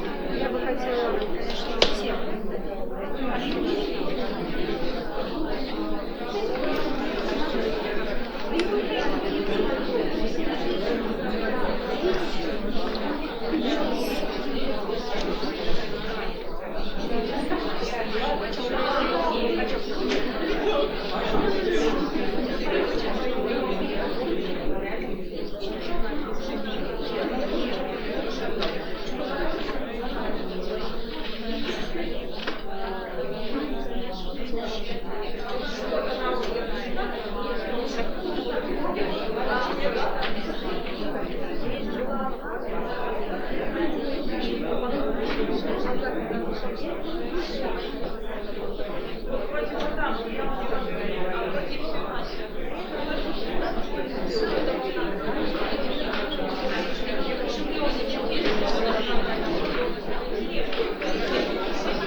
Почему штаны-то? Потому что я лежала на своем месте, как и ты. Я рисовала с собой постоянно. Это только там.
Пожалуйста. Давайте возвращаться в общий круг, пожалуйста. We'll have discussion and questions. И у нас уже наступит обсуждение, вопросы, ответы. I wonder if we could make more of a circle so we could put people's pictures in there. Хорошо бы в центр перед нами. Pictures in the middle. Можно в середину положить рисунки и собраться как бы всем вместе.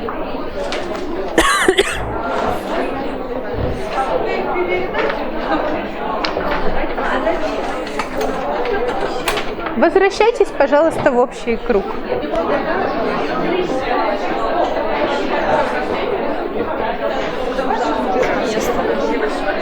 Это я думаю, да? Ой, извините. Can people take a picture with you? They asking in the end. Yeah, no. In the end. In the end. Of course.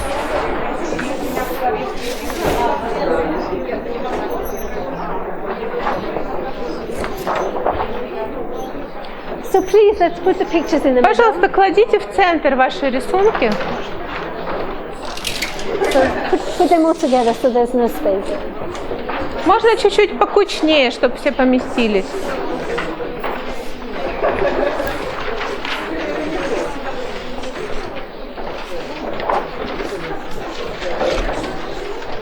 Do you want to bring some chairs round? So И можно сдвигать стулья, чтобы сесть.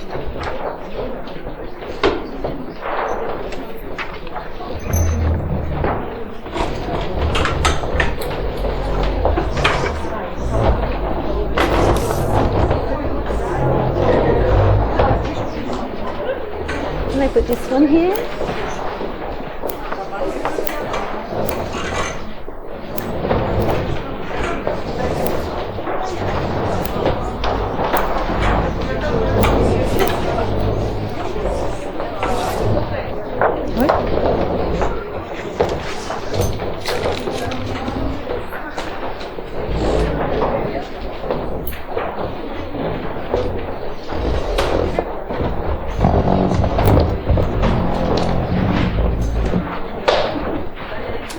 So,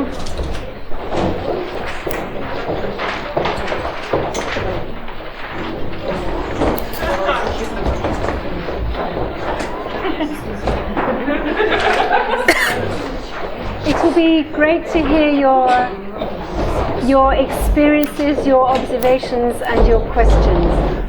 Сейчас очень здорово было бы послушать вопросы, наблюдения, замечания, опыт. So there's one question that many people have asked, so I'll just say something about that. Был вопрос, который много людей задало, поэтому я хочу поподробнее на нем остановиться. People have said, how do I know when this cycle is complete, is finished? Да, люди спрашивают, как узнать, когда надо остановиться, на чем остановиться, как этот цикл закончился. And what if I'm in a session with someone and the session has to end before the cycle is complete? И что делать, если сессия заканчивается, а мы еще в процессе какого-то цикла? So there is a slight paradox here. Здесь есть небольшой парадокс. The more we relax and we trust the body, and the slower we go, as if we had all the time in the world. Чем больше мы расслабляемся и доверяем своему телу, и двигаемся так медленно, как будто бы у нас есть все время на свете, the more quickly and easily the body finds where it wants to go. Тем легче и проще тело находит, куда ему хочется прийти. So my art therapy sessions are all 1.5 hours when I work privately. У меня, когда я занимаюсь частной терапией, все арт-терапевтические сессии длятся 1,5 часа. And I know, in lots of contexts we don't have that luxury. We have 1 hour. И я понимаю, что во многих контекстах у нас нет такой роскоши, да, у нас есть места, где час, 40 минут. My observation is that if we are really relaxed and we create this atmosphere of spaciousness, the body will find a posture and will move for 1 to 5 minutes maximum. Not 20 minutes, not 30 minutes, yeah? Мой опыт, before a pause, yeah? Что если мы создадим вот это оберегающее, внимательное пространство и позволим процессам происходить, то телу нужно от 1 до 5 минут, не 20, не 30, чтобы завершить этот процесс. And at any point you can pause and do another drawing of how it feels now. И в любой момент вы можете сделать паузу и нарисовать следующий рисунок, как мое тело чувствует себя сейчас. So you can do 2 or 3 cycles. Так что можно провести 2-3 цикла вот за эти 1,5 часа. And if it's very clear after one cycle that this is a very big story with many threads of trauma, then of course, like any therapy, you can say, we're not going to complete this in one session, but you would help your client energetically come back, use their body to come back to a place of stability. Но если, уже за один цикл вам понятно, что эта история очень серьезная, и у нее очень много нитей тянется, сложная история, которую никак не завершить за один цикл, вы можете, так сказать, своему клиенту, что мы, не сможем сделать сейчас все, но при этом уделить время, чтобы вернуть его в свое тело, научить его себя поддерживать телесно. And of course they can come and do second stage, second level, another time, yeah. И в другой раз они, конечно, могут прийти и сделать второй уровень этого упражнения, пойти дальше. Some of you, I think, hurried, stopped too soon. Мне кажется, некоторые из вас поторопились и, может быть, рановато остановились. And they were left in some kind of really unstable situation. И могли остаться в какой-то такой нестабильной ситуации, состоянии. So open floor really. It'd be interesting your experiences and any ideas and suggestions. Пожалуйста, сейчас как раз можно поделиться своим опытом, предложениями, замечаниями. How you experienced it? Как вы это пережили, что получили? Adaptation. Вопрос. Question. Узнать, важно ли давать четкую инструкцию человеку, да, как он сейчас будет работать, или он как-то сам спонтанно входит в процесс.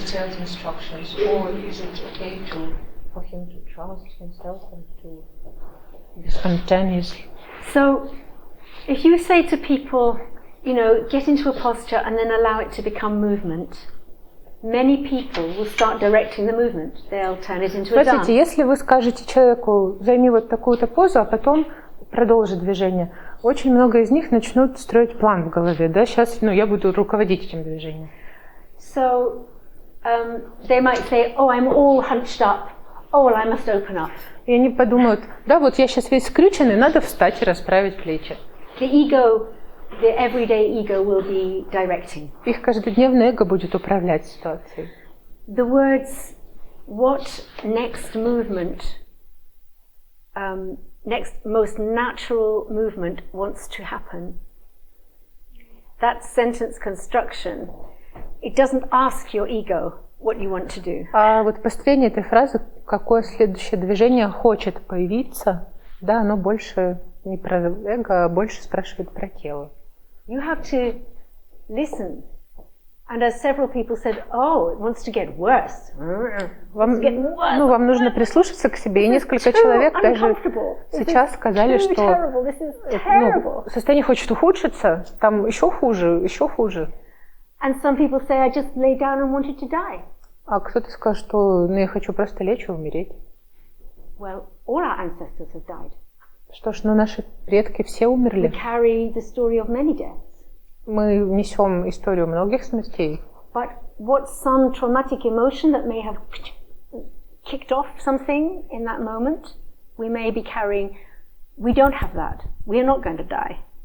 Но мы-то с вами при этом не умрем. Мы, да, не несем вот эту эмоцию, которая привела к смерти тех людей. If you're patient and you breathe and you say, okay, I'm going to get to know what is this feeling. И если вы будете терпеливы, если вы будете дышать и просто посмотрите, что из этого получится. Maybe very, very uncomfortable. You can do another drawing. You can pace yourself. Do another drawing. Может быть, это будет очень некомфортно. Вы можете сделать паузу и сделать следующий рисунок. But in my experience, I mean, this is why I would like people to do research. In my experience, if you stay with it, soon it transforms by itself.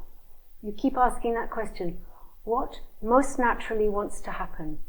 And at some point, you're lying on the ground and something happens. The eyes open. Да, тут я делюсь своим опытом и приглашаю вас провести свое собственное исследование. В моем опыте всегда, если вы следуете за этим движением и даете ему развернуться, через какое-то время тело состояние изменится. Вы знаете вот этот юнгианский символ? Инь-янь символ. Случится какая-то точка трансформации. I worked with people with many disabilities, and sometimes the movement is just that. Я работаю с людьми с очень сильными нарушениями, и иногда вот это движение новое, которое рождается, оно может быть крошечным, малюсеньким, вот таким, но оно может значить так много. So that's why I'm really happy to share this with you, because I think if you experiment with your friends, with colleagues, with trusted colleagues in your supervision groups, if you experiment with yourself, you will learn the dynamics of this, you will learn how this works more, and you will be able to refine how you use it, yeah? Я очень рада поделиться с вами, чтобы вы испробовали это на коллегах, на друзьях, и сами обнаружили и поизучали этот процесс, как он будет проходить у вас, чтобы делать это с другими людьми. Of course, why should you trust it just because I'm telling you this? Конечно, почему вы должны доверять этому просто потому, что я сказала, что это произойдет? Это, хороший механизм самозащиты, вы должны сами убедиться в этих процессах. Это хорошо. Еще вопросы? Арт-терапия, она вообще очень сильный, да, метод как таковой, и за 45 минут человек может прямо упасть в свою эмоцию и не успеть трансформироваться, то есть может какое-то там травматическое событие или очень сильное горе.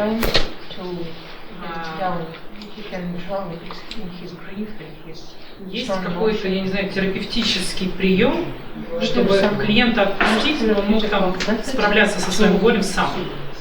Да, как его собрать после арт-терапии, когда время закончится? Yeah. For me, number one rule is not to re-traumatize somebody. Первое правило для меня это не ретравматизируй. So in a session, sometimes, if someone is like spiraling, I see part of my responsibility as a therapist to help pace. Я вижу, если кто-то вот прям как по спирали все глубже падает, моя ответственность как терапевта замедлить этот процесс, сделать его более размеренным. So that's why somatic education is so helpful, because you can see when someone is spacing out or the heart is, they're getting so terrified, they are going to be overwhelmed. You can see this. You can Поэтому feel очень it, важно иметь какое-то соматическое образование, да, в телесных практиках, чтобы вы увидели, когда человек... So there are many, many techniques for pacing, for helping people pace. Есть много техник для того, чтобы замедлиться. One of the things I would actually say, I am here to help you not be overwhelmed. This is part of my role, why I'm here. Я здесь специально для того, чтобы не позволить тебе перегрузиться. Да? Это часть моей роли как терапевта. So I say to my clients, we can go dive deep into our troubles, and we can step out. Я говорю своему клиенту, мы можем нырнуть в твою ситуацию, в эту травму, и мы можем выступить из нее. Мы можем сделать шаг туда и обратно. Я приглашаю делать это потихоньку. Сейчас мы сделаем вот это, so if somebody was going there, I sometimes go and stand next to them. И человек, что-то происходит, и я иногда рядом с ним становлюсь. And I might say, are you feeling overwhelmed? Я могу прямо спросить его, ты чувствуешь, что уж слишком много эмоций? And I often use the body. I'd say, for your safety and for long-term benefits, I suggest, I would like to offer you the opportunity to step out of this situation, literally. И я говорю, для твоей безопасности, для того, чтобы все закончилось хорошо, я хочу предложить тебе физически, прям буквально выступить чуть-чуть из этой ситуации. Step out of this. Ты можешь сделать шаг от нее.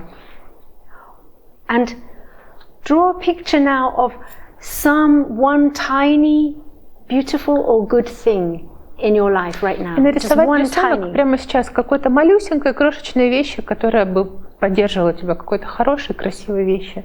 Or look around the room. Или посмотри, оглянись в комнате. Is there something you can hold? Есть ли что-то, что ты можешь подержать? Some little sculpture you can go and collect? Может, какую-то статуэточку ты можешь взять в руки? Some picture you like? Картинка, которая тебе нравится. Go and steal something for yourself. Пойди и укради что-нибудь для себя. Have it with you. Чтобы оно было с тобой. Okay? Or if they're in this position, I'd say, look around. What is here? What resource is here and now? Here for you. What could you see in the room, outside the room? Или я приглашу, посмотри в комнате или вовне, какой ресурс здесь для тебя, что тебя тут может поддержать? Oh, that bird. Вон та птица. Okay, steal the bird. Укради птицу. Okay, now you have a bird with you. Теперь у тебя птица. And this terrible thing is happening. Okay, now you have the bird with you. И вот что ужасное происходит, а у тебя птица, и мы играем. Yeah. So this is all the art of art therapy. The art of art therapy and the science of art therapy. Это все как бы искусство арт-терапии и наука арт-терапии сходят. So for now, today, we won't go further into these troubles. И прямо сейчас, на сегодняшний момент, мы не пойдем дальше в эти проблемы. What has been learned? What do you see now? What does the bird say? Что ты взял, что ты получил сейчас, что птица тебе хочет сказать? Tell me one kind thing the bird says to you. Скажи мне одну добрую какую-нибудь вещь, которую тебе может сказать птица. Hey, you have a nest. Hey, you might have some wings. Эй, у меня есть гнездо. Эй, у тебя есть крылья. Look at the sky. Посмотри на небо. So, but you respect. I always use words to say I respect where you have reached. Я всегда использую слова, чтобы подчеркнуть, я уважаю, что ты дошел вот до этой точки, до этого места. We are working together. I am here working with you. Мы работаем тут вместе, я работаю вместе с тобой. And how can we look after you here and now, in your life, here and now, so you can go back to work? Мы можем сейчас позаботиться о тебе, чтобы ты мог пойти дальше, спуститься в метро, жить. So the last 15-20 minutes, sometimes I would do that. И иногда я посвящаю этому последние 15-20 минут сессии. And invite them to step out of the place. И всегда приглашаю выступить вот из этой ситуации, прям выйти из нее. Information, but you don't have to be Это драгоценная информация, которую ты получил, но тебе не нужно сейчас в ней тонуть. It's very good in your art therapy room to have beautiful pieces of wood or stone or fabric, things people can hold on to. I always think this is important. Очень хорошо, чтобы в арт-терапевтическом кабинете было какое-то дерево, ткани, статуэтки, we hold on, don't we? When we're frightened, we hold on. Чтобы человек мог что-то поддержаться. Мы интуитивно что-то хватаем, когда нам страшно, чтобы поддержать себя. So, Будьте добры, а может ли терапевт делиться собственными образами, которые приходят в тот момент, когда он наблюдается?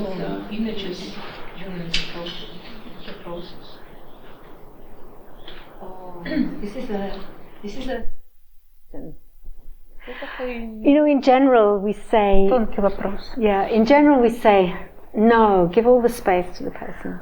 Вот если прям вообще в целом, я бы сказала, можно сказать, что нет, дайте пространство человеку.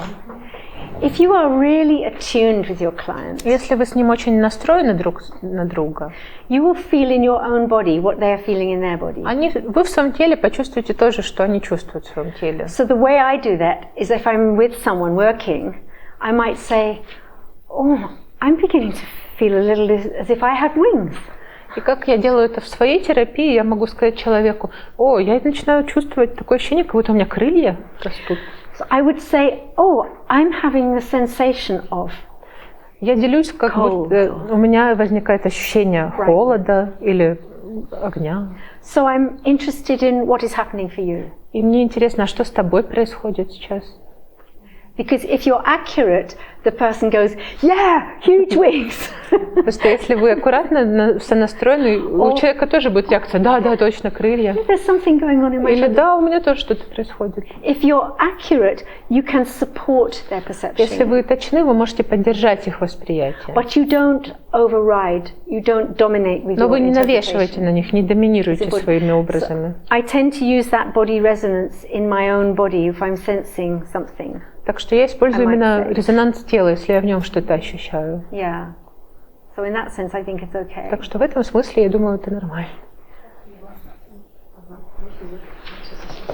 А если, ну вот тут сейчас были образы, а если какие-то эмоции на себя, ну, на меня, на того, кто помогает в этом путешествии, идут, как от них абстрагироваться, или это нормально? Emotions towards the witness. Is it okay? Should I do something with it? Well, very often, you know, emotions arise in us, and if we aren't used to them or we don't like them, our natural human tendency is to throw them out at somebody else, is to project them. That's what Знаете, такое projection очень is, часто isn't it? бывает, когда в нас рождаются сильные чувства, особенно которые нам не очень нравятся, у нас есть тенденция вот сразу их на кого-нибудь, чаще всего, вылить, как будто бы мы направляем их на кого-то, проецируем. So if you're with a therapist, this is a very useful thing in Так что, therapy. ну, если вы с терапевтом, это очень полезная вещь в терапии. А если наоборот, я буду терапевт, you can как не воспринимать для себя это? But if I am the therapist and the client is projecting, yeah, well, they do.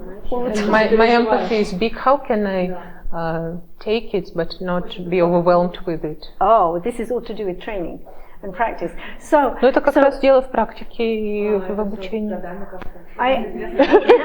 So should I have years of practice? How do you deal with this? Well, okay, I'll explain the different levels of the. So one level of answer. Смотрите, у этого ответа может быть несколько глубинных плоскостей.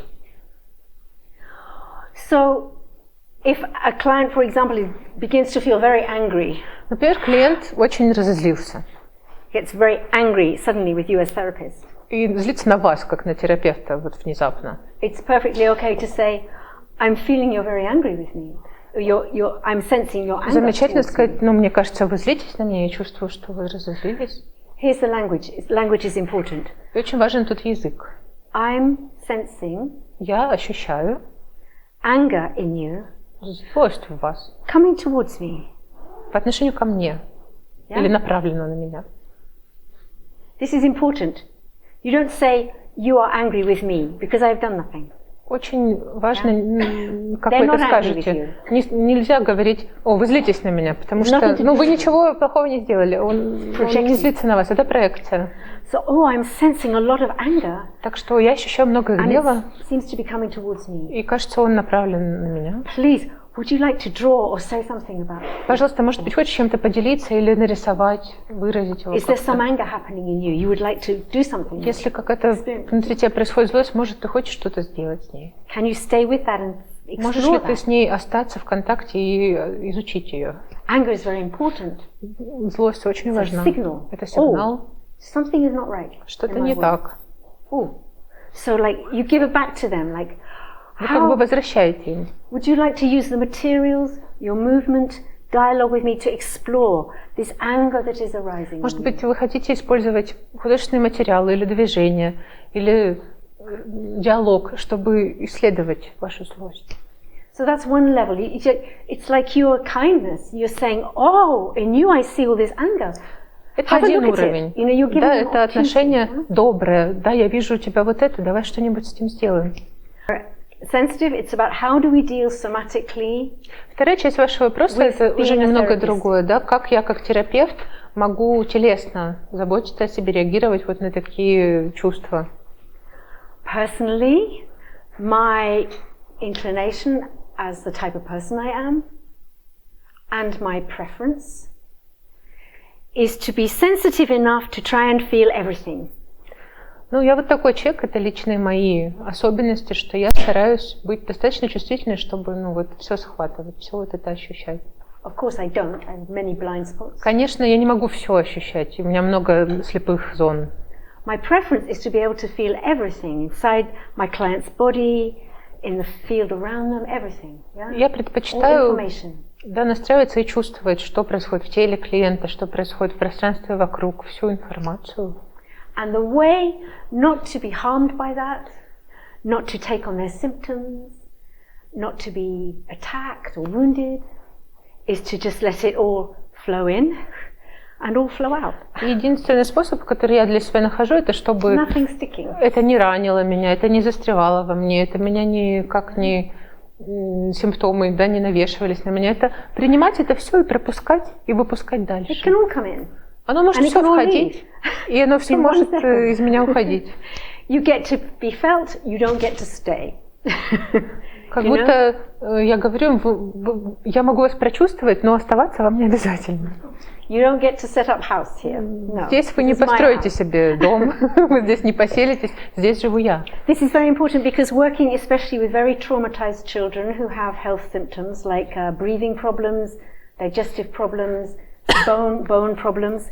If you are a sensitive person, you will feel this pain in your own body. Это очень важно, если вы работаете с людьми, у которых серьезные симптомы, например, особенно с детьми, которым сложно дышать, у которых проблемы с пищеварением, с костями. Если вы очень чувствительны и настроены на них, вы будете чувствовать эти вещи. So you go, oh, I don't have heart problem, I don't have a broken leg, but I'm feeling this pain. I think this is coming from this child. Так что вы можете прямо сказать себе, о, у меня нет проблем с сердцем, или у меня нет проблем с костями, но я чувствую их, я думаю, что они исходят из этого клиента. Then you pay attention to that aspect. И тогда вы уделяете внимание этому аспекту в нем. It's very useful. Это очень полезно.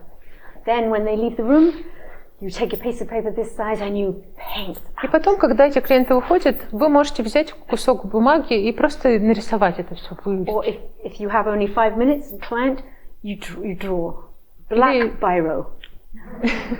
Или если у вас есть всего 5 минут, вы можете взять и все, прямо черный квадрат нарисовать. Все это из себя выразить, подышать, понюхать что-то приятное. Будьте собой, позаботьтесь о себе. Оставайтесь в потоке. Вещи приклеиваются, да, застревают, когда они касаются каких-то проблемных наших зон. So like my psychotherapist friend, she came to supervision. She said, "This comment from this man really hurt me." Да, как вот эта женщина, про которую я сказала, психотерапевт, она пошла на супервизию и сказала, его комментарий этого мужчины, он меня очень ранил. Like he was really provocative. Yeah? Он был очень провокативным. And then we worked in supervision of the meaning of this comment and why it hurt her so much, and was it intended to hurt her? You know, you undo that in your supervision. You take those things to supervision. И мы прорабатывали это в супервизии, почему это так больно было, было ли это намеренно или это просто так получилось. Такие вещи все очень хорошо надо выносить на супервизию обязательно. It's very serious. We have to be very careful with self-care. Это очень серьезно. Мы должны о себе заботиться. Это очень важно. I am not the only therapist who has had a cancer diagnosis for 3 months after working with people with serious cancers. Я не единственный терапевт, которому диагностировали рак на 3 месяца после работы с серьезными раковыми больными. А потом все просто проходило и все. Because we want to get rid of our pain, don't we, naturally?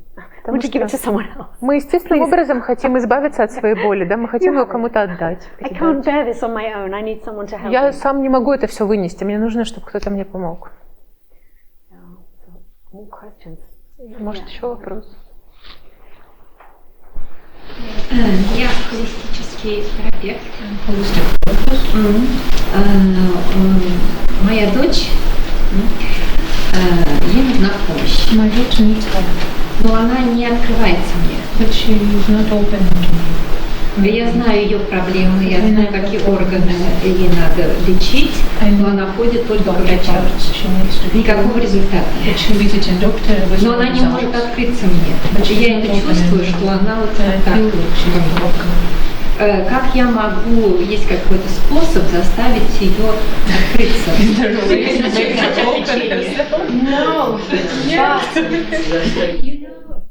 I'm sure many of you have done constellation work. Я думаю, наверняка многие тут занимались расстановками.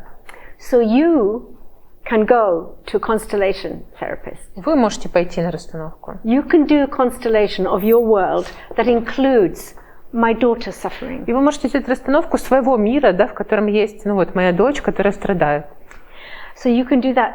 And when I use art in constellations, I would say, okay, you mother, you do 4 or 5 paintings, drawings, very quick. Я делаю расстановки, связанные с творческими работами, и, например, говорю, вот, да, вот мама с проблемой, сделайте 4-5 рисунков своей проблемной ситуации. Different aspects, different energetic or elements or charged aspects of your situation. Разные аспекты, какие-то заряженные ситуации, вот эти части вашей проблемы. One of these may be the daughter. Может быть, одна из них это ваша дочь. Then you lay them around the room like Потом this. раскладываем их по комнате. Then you walk. И идете. And you stand in each one and you experience. И вы становитесь на каждую, и вы прочувствуете. You stand on the picture of your daughter and you feel, oh, and you get insight from the inside. Встав на картину, изображающую вашу дочь, вы можете почувствовать что-то, какой-то инсайт. Она чувствует вот это. So this can be very helpful. This can liberate things. Помочь. Это может что-то очень освободить внутри.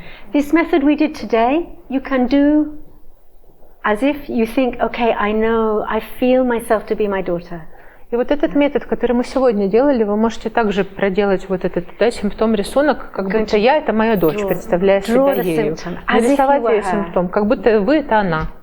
Do this whole exercise все упражнение, как будто это была она. And see what happens. И посмотрите, что случится. Because you are very intimately linked. Потому что вы очень близко связаны. But it's natural for a daughter to need to psychologically separate from the mother. Но это естественно для дочери хотеть, сепарироваться, психологически отделиться от матери тоже. This is healthy too. Это тоже здоровый, да, процесс. Yeah. And my son is son of a psychotherapist as well. They go, oh. Как и мой сын психотерапевта, он говорит, ох, эти психотерапевты. Психологически мы очень близки. But we're really close psychologically. Я занимаюсь альтернативной медициной. But I'm really into alternative medicine. And she is about academic medicine. Of course. She has to discover she is not you. Но ей нужно обнаружить, что она это не вы. Then when she has discovered she is not you, then she will be able, then she will go, oh, thank you, I got so much from my mother. Тогда она может сказать, слава Богу, я столько могу взять от мамы. It's tough, but it seems to be how it happens. Это тяжело, но так это обычно бывает. But I think you can use this. Я думаю, вы можете использовать для себя вот эти методы. And what you see, I believe in like this quantum field of resonance. So if you do this work as if you were your daughter, watch what happens. Да, я верю в то, что у нас мы все связаны в поле, и да, всегда что-то меняется, если ты что-то делаешь, потому что мы все одно. Yeah, good luck with that. Yeah, it's hard. Много очень важных таких освещений. психологическое образование, но я не могу быть практикой и вот слышать что-то практикующего, это очень ценно. Хотела бы какой-то комментарий про то, что вот девушка правильно говорила о том, что это глубокий метод, это правда. Но я вот думаю, что здесь не все люди имеют психологическое образование, даже базовое. Многие просто занимаются танцами, чем-то. Не имея этой базы, как вот то, что они сегодня получили, хотелось бы комментарий о том, чтобы это не использовалось так, не навредить. Потому что люди часто берут... Извините, пожалуйста, мне надо перевести. Can you please comment on the situation that these methods are really deep, and not of the people that heard them today are psychologists and have education and experience? What can you say something so that people won't harm anybody or themselves? Здесь существует такая шутка, что скоро нужно будет лечить тех, кто лечился непрофессиональным психологом. Это правда. Берут красивое упражнение, несут до массы, но не знают, как с этим работать дальше. I have this all the time. I have people come to me, casualties from other therapists, and I am shocked. Люди часто приходят ко мне после других специалистов, после других терапевтов, и я в шоке от того, что с ними делали. I have a great trust in nature. У меня очень много доверия к природе. And allowing as much space for nature to take its natural course in our bodies and minds. И к тому, чтобы давать как можно больше пространства природе, делать свои естественные процессы, да, лечить естественным образом. So the most primary thing is, I think, if you are interested in this and you want to develop it, is to do it for yourself on the patterns in your own family, in your own lineage. Я думаю, что можно сделать это, если вы интересуетесь этими вопросами, если вам хочется развиваться в этом направлении, это все проделать с собой, исследовать свои ситуации, свои семейные, да, вот эти моменты. So think your whole family, go through what health conditions are there in your whole family, and do it for each person as if you were them and yourself.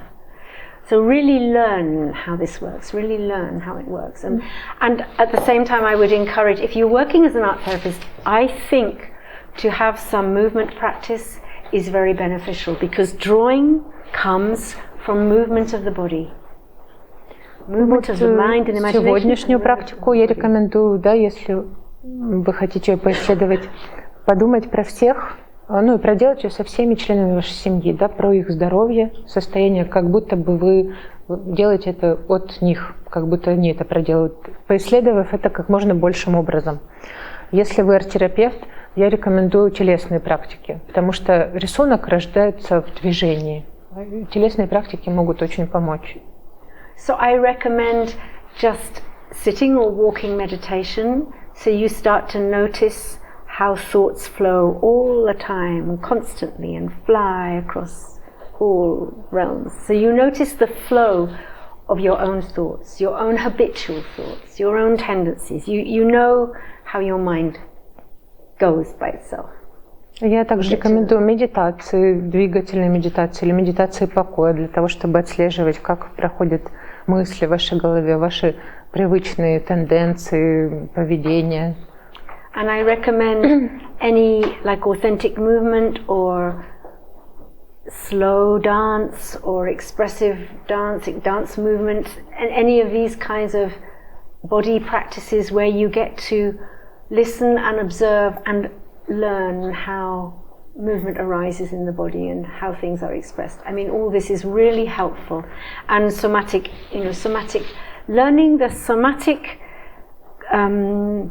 accompaniments to making art. So when I do this, what happens in here? What part of my body resonates? Or if I look at one of these pictures, what body part is most affected? И также рекомендую все телесные практики, которые посвящены прислушиванию к себе, тому, где мы слушаем, как зарождается движение, аутентичное движение, медленные танцы, спонтанные танцы, танцевально-двигательные техники. То есть все, что помогает замечать вот этот тандем тела движения и творческой работы, да, когда мы смотрим на рисунок и чувствуем отклик тела, или когда мы замечаем импульс тела, который рождает этот рисунок. The little postures we did before we started the exercise, they are somatic self-care that I teach very often now at the beginnings of workshops, or you can use them in a session. If you have people who you think, if you're running a little group, and you think people might get panicky, you can teach them this. Вот эти позы, которые мы с вами обсуждали вместе, да, до начала практики. Я сейчас очень часто обучаю их людей. И если вы ведете какую-то небольшую группу, обучаю делать вот такие. Если вы чувствуете, что люди могут испугаться, левая нога под мышку, правая рука себя обхватили. Если чувствуете, что много слишком эмоций, вы переполнены, если что-то такое наступает, это практики самоподдержки телесной. Make some space. Me and the things that are troubling me. Да, дайте себе пространство. Я, вещи, которые меня беспокоят. Or the butterfly. Или вот это объятие бабочки. So these are useful. You can teach these to clients. И вы можете учить клиентов. И вы можете делать это сами. We have to not re-traumatize people. Надо не ретравматизировать людей. Вопрос был связан с тем, что кто это может использовать в других, кто не может. But what about people who can use it on clients and shouldn't use it in their work? Well, they shouldn't use it. I mean, I think. Well, first you have to be trained as an art therapist to this kind of thing. Сначала нужно обучиться на арт-терапевта, чтобы делать такие вещи. And if you are doing some body-mind processes, you should have some training in some somatic and physical. Зачем, если вы хотите включить тело, нужно пройти какое-то соматическое обучение телесных практик. Да, я про то, что нужна база. Yes, I mean you need base and you need education and you need your own therapy. But really good thing is if you develop as a therapist, if you decide to educate yourself in somatic awareness and movement. You can do this with, we call non-certificated trainings. You can do many trainings. Да, но мне кажется важно, что dance, movement, therapy, если у вас есть базовое образование, вы можете сами повышать свою квалификацию, все время посещая практики телесные, развивая это телесное чувствование, как бы без дипломов, да, без каких-то сертификатов, просто постоянно повышая свою квалификацию в этом. Yes, I'm exactly about base, that you must have some base. So we do this in our peer supervision groups, we do it in little groups, maybe 2 or 3 therapists get together and we practice, we do this for each other. You know, in my little circle of psychotherapy friends, we will call each other, say, I've got a very difficult client or something happening in my family, interfering with my working as a therapist. You know, my child has had a crisis, and we will do these we will use these methods together, and then we're doing personal-professional, like the personal-professional interface training. Мы делаем это в группах супервизионных или в небольших группах в кругу моих друзей и психотерапевтов, то есть совмещаем профессиональные и личностные проработки. Можно позвонить и сказать, что у меня вот такой трудный клиент или у меня проблема с ребенком. Мы постоянно друг другу помогаем. I wanted to say one more thing to this lady about the question about the daughter. So when you said you have an understanding of what is happening inside her physically. Вот к вопросу про дочь, да, когда вы сказали, что у вас есть понимание, что у нее происходит внутри. It might be that you're seeing a pattern that you have a little bit, that maybe your mother or father had, that their mother or father had. So you could do this ancestral process. И может такое быть, что вы чувствуете то, что есть немножко и в вас, и то, что, может быть, было в вашей матери, да, или в ваших предках, что могло оказаться у нее. Then you are undoing the pattern down the family. И вы можете проделать вот эту методику про предков и немножко раскрутить вообще вот этот паттерн, который идет с поколения в поколение. So, I mean, to get very biological, the egg that your daughter was born from was developing in you when you were in the womb of your mother. Да, если мы прямо на биологический уровень, яйцеклетка, из которой развилась ваша дочь, сформировалась в вас, когда вы были еще в яйцеклетке матери. So if there was something going on in your mother, Так что если что-то происходило еще в вашей матери, что-то, что она воплощала в себе. Just some attitude. Может, какое-то отношение, какое-то мировоззрение. That it's natural that might be transmitted in some way, embodied in some way. Это естественно, что оно могло передаться каким-то, образом природным. But you can do this process. You can go back. Okay, I'm my mother. I'm going to. How did my mother stand? What was her typical posture? What was her? И вы можете вернуться как бы к состоянию своей мамы. Какая у нее была типичная поза, жест. So somebody in my family goes. В моей семье вот такой жест типичный. And I always want to go. Мне всегда хотелось сделать вот так. When I was a kid, I wanted to go like this. Когда я была маленькой. Every time it was like this.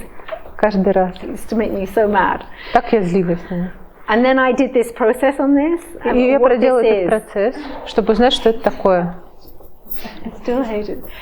But and how this pattern can come through part of a family and manifest in someone, yeah. И можно очень хорошо отследить, как начинается, этот паттерн поведения, как он в ком-то проявляется. Anything you liberate yourself from, if you start embodying the opposite of something, this will also affect your daughter positively. Да, все, что вы в себе освобождаете, все, что вы перестаете воплощать, то сказывается и на дочери, потому что это цепь. This ancestral doing. For some people, I found, for example, a woman who came with a mask, such bad asthma she could not go outside. She had to wear a big gas mask. Вот, например, была такая женщина, клиентка, у которой была такая сильная астма, она ходила в маске, она не могла совершенно дышать. And she found it easier to paint her grandfather than to do this for herself. И она обнаружила, что ей проще поработать через дедушку, чем самой нарисовать свое состояние. She said her grandfather also had many lung problems, sensitivity to many things in nature. Сказала, что у дедушки тоже было много проблем с легкими, много такой сверхчувствительности. So she did the whole exercise, painting, drawing, feeling. When she imagined being her grandfather, she couldn't breathe, and her skin was itching, and her eyes were running, and it was very terrible. She couldn't breathe. И весь процесс она проводила, чувства, воплощая своего дедушку, и при этом она не могла дышать, у нее слезились глаза, чесалась кожа. When she identified the core experience he was embodying. И потом она определила, идентифицировала этот корневой процесс, который он переживал в теле. She felt the allergy leave. И аллергия как будто испарилась in her own body. в ее собственном теле. Yeah, and she took mask off. Она сняла маску и пошла. Didn't die. Не умерла, все случилось хорошо. And a week later she said to me, I still no mask. И через неделю позвонила и сказала, что я до сих пор хожу без маски, прекрасно. But she identified the positive thing she could embody, like I am not afraid of nature. Nature is not going to harm me. I am part of nature. Но она обнаружила вот этот позитивный аспект, который она могла теперь воплощать, того, что я не боюсь теперь природы. Да, мне не нужно от нее защищаться, я ее часть. But not just as a thought, но не как мысль или идея, или желание. She really felt, oh, of course. Она это прям реально почувствовала. I'm the same. Я такая же. It's all the same. What's in the air, what's in it, it's all the same. Что в воздухе, что я, это все тоже я. И тогда она смогла дышать. It's a very physical, as Jung said, until we return to the ground of our being, until an insight is felt in the body, in the ground of our embodied existence, it is not really happened. It's just a thought. Да, еще Юнг говорил, что пока мы не вернемся к первооснове, пока мы не проживем переживания в теле, это только мысль. Это трансформации не будет. One thought. A way to begin this way of working. Способ, как начать эту работу. A way to begin is just to every now and then ask your patients, your clients.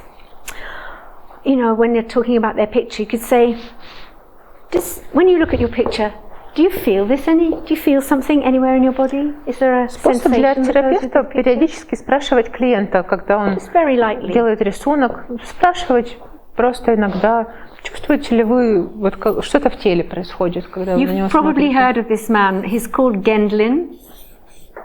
Вы, наверное, Sounds слышали German, об этом doesn't it? человеке. And in the 1980s, И в 80-е he used this word, the felt sense. он использовал Felt этот, sense from this picture, yeah? использовал такой термин, как прочувствование, чувствительность, да, чувствование нутром. So this is a good way to start. Что вы чувствуете телом? Что вы чувствуете нутром? Confidence with it and your client's confidence to go, oh, when I look at that, I feel my skin feels funny. I feel a bit uncomfortable. Or, yeah, what's happening? And then you have both this work of art and that work of art. You have two works of art to work with: the created body and the created image. Познакомить клиента с этим, да, вот его креативное тело и образ, который он создал. Например, когда я смотрю на этот рисунок, у меня, как-то что-то чешется. Это очень заземляет людей. In their felt sense. В их чувстве вот этом.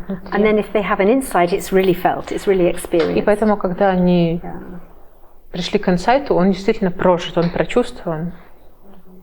I'm aware there were, unless they've gone, some very experienced body and dance movement therapists here. I don't know if you want to comment or.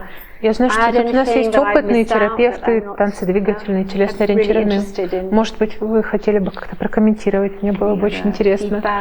Процесс, обратную связь. Can there be another question? Yes. Конечно. К одному продолжению одного из предыдущих вопросов. По поводу того, как не бороться, а работать с тем, что ты очень чувствуешь сильно клиента.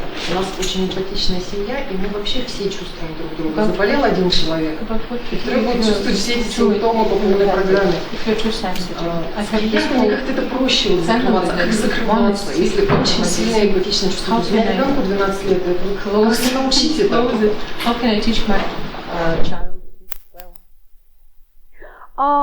Well, the first thing I would say is how beautiful you all are. You all really wanting to feel for each other, yeah?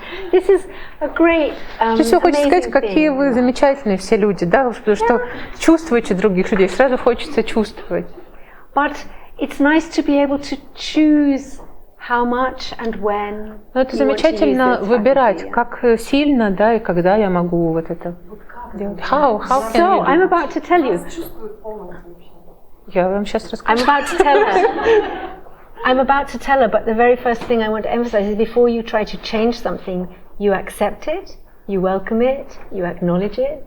Но прежде чем я расскажу, самая первая важная вещь, прежде чем вы хотите что-то изменить, поменять, вам надо это принять, познакомиться с этим, отметить, что это ценно, что это дорого, что это прекрасно. And there are situations where you really want to be able to draw your sensitivities in and really focus on what is important here. И есть такие ситуации, моменты, когда очень хорошо свою чувствительность, внутрь направить, да, понять, что там происходит важного. And if father gets a heart problem, you don't want to have a heart problem too. So да, и если там у отца, например, проблемы с сердцем, вы не хотите, чтобы у вас тоже you don't want to be sharing symptoms. Вы не хотите делить симптомы. So in that way, I would use big drawing, if you can. И в таком случае я бы использовала большие рисунки, большие форматы, если это Based возможно. on the person's own body, like big scale drawing. Like, okay, I'm going to draw myself big, my big aura, yeah. Да, чтобы вы могли использовать большие движения, и я нарисую себя всего, что, да, все пространство, которое я могу занять, а потом совсем мало пространства, то есть саму позу ее можно обвести. And I'm going to really enjoy painting who am I inside myself. Так, чтобы насладиться вот этим процессом, нарисовав, что внутри у меня, какой я человек внутри. And then here, this is a flexible zone. А вот это расстояние, да, между мной маленьким и мной большим, это гибкая зона. What would I like around me? Что бы я хотела, чтобы было вокруг меня? You know, pictures of the saints, many of your beautiful icons, they have gold. Знаете, во многих иконах, когда изображают святых, у них есть нимбы, у них есть вот такие they have lilies and розы, лилии, которых окружают. So you make your little aura. Сделайте себе маленькую вот эту ауру. Чем вы хотите быть? окружены. Это мой личный сад, например. And you get to come into my garden if I invite you. И вы можете зайти в мой личный сад, только если я вас приглашу. So I would get them, I do this a lot, I encourage people to make body images and play with the idea of boundary.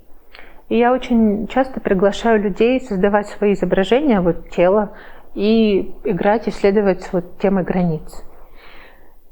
We don't really need solid armor. We don't need a hard body. Like На самом деле нам не нужны какие-то, броня, нам не нужны какие-то жесткие границы.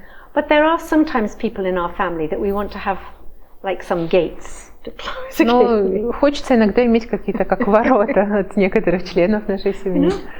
The important thing with defenses, I think, in art therapy is that you can work with the ground of the body. I think this is very good to work with the body, even if you do it small. Do the same thing, you're small. You do the aura, this area around the person, and then them inside. Очень важно работать с опорами тела. Я всегда приглашаю в арт-терапии клиентов, даже если вы рисуете маленькие форматы, нарисовать тело, нарисовать ауру. Because you don't want to encourage actual defendedness in the body. You don't want to start creating biological problems by hardening in the body. Потому что мы не хотим провоцировать какие-то слишком сильные защиты, чтобы человек ставил. Мы не хотим провоцировать какие-то проблемы в теле, которые начинаются как защитные механизмы. You want the person to know, there's two aspects to this. So the thing about defenses in art therapy, it's very good to have them as flexible. So also you can make clothing. Думая про защиту в арт-терапии, очень хорошо думать про защиту как про что-то гибкое. Поэтому очень мне нравится практика создания каких-то деталей одежды. It's great fun. You can customize an old jacket or a coat or a cloak. Можно переделывать какие-то старые накидки, плащи, пиджаки. When I go and visit my grandmother, I imagine I'm wearing my protective cloak. Например, когда я иду навестить бабушку, я воображаю, что я надеваю защитный плащ. А дома я могу его снять. In my training, we did this with imaginary and real costumes, and we put them on very slowly to feel that now I am protecting myself. And then we had somebody else, a partner, take them off us very slowly to experience making myself vulnerable, taking off my defenses. It's very interesting when you slow it down. И в тренинге мы делали это, играя вместе с реальной одеждой и с воображаемой. Да, например, очень-очень медленно что-то на себя надевали, чувствуя, как увеличивается моя защита. Просили партнера медленно снимать свою защиту, снова почувствовав себя уязвимым. Вот прочувствовать, что происходит в эти моменты. Third suggestion. Sometimes when we are too empathic, too absorbent, we allow bad things to kind of come right inside us. It's because we believe we need this person, we need their love, so we will do anything to keep it. Yeah? Еще одно предположение. Иногда, когда мы слишком в себя все вбираем, слишком чувствительны, это может быть связано с тем, что мы слишком связаны с человеком, слишком зависимы, хотим получить любовь, например. I will even take your illness on if it means I can stay with you. Я даже могу взять на себя твою болезнь, если это значит, что мы останемся вместе. So then I think working out in nature is very good, or doing images where you can, even with children, they love to draw their feet, and you say, okay, draw around your feet. This is the ground of the world, and it all supports you. It all loves you, it is all here for you, it is all under your feet. И очень хорошо выходить в природную среду с такими темами, или с детьми, например, даже очень хорошо. Они любят это делать,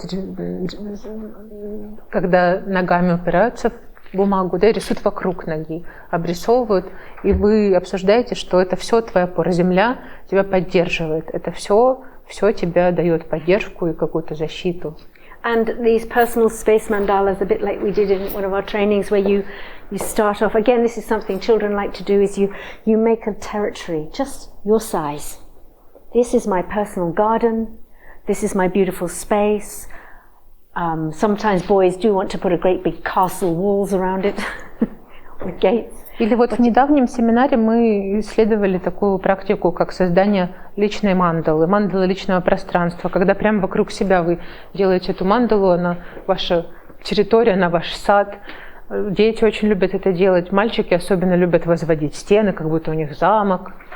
But you can invite them to put in things that help them feel good about themselves. И вы можете приглашать людей рисовать, помещать в них вещи, которые помогают им чувствовать себя хорошо.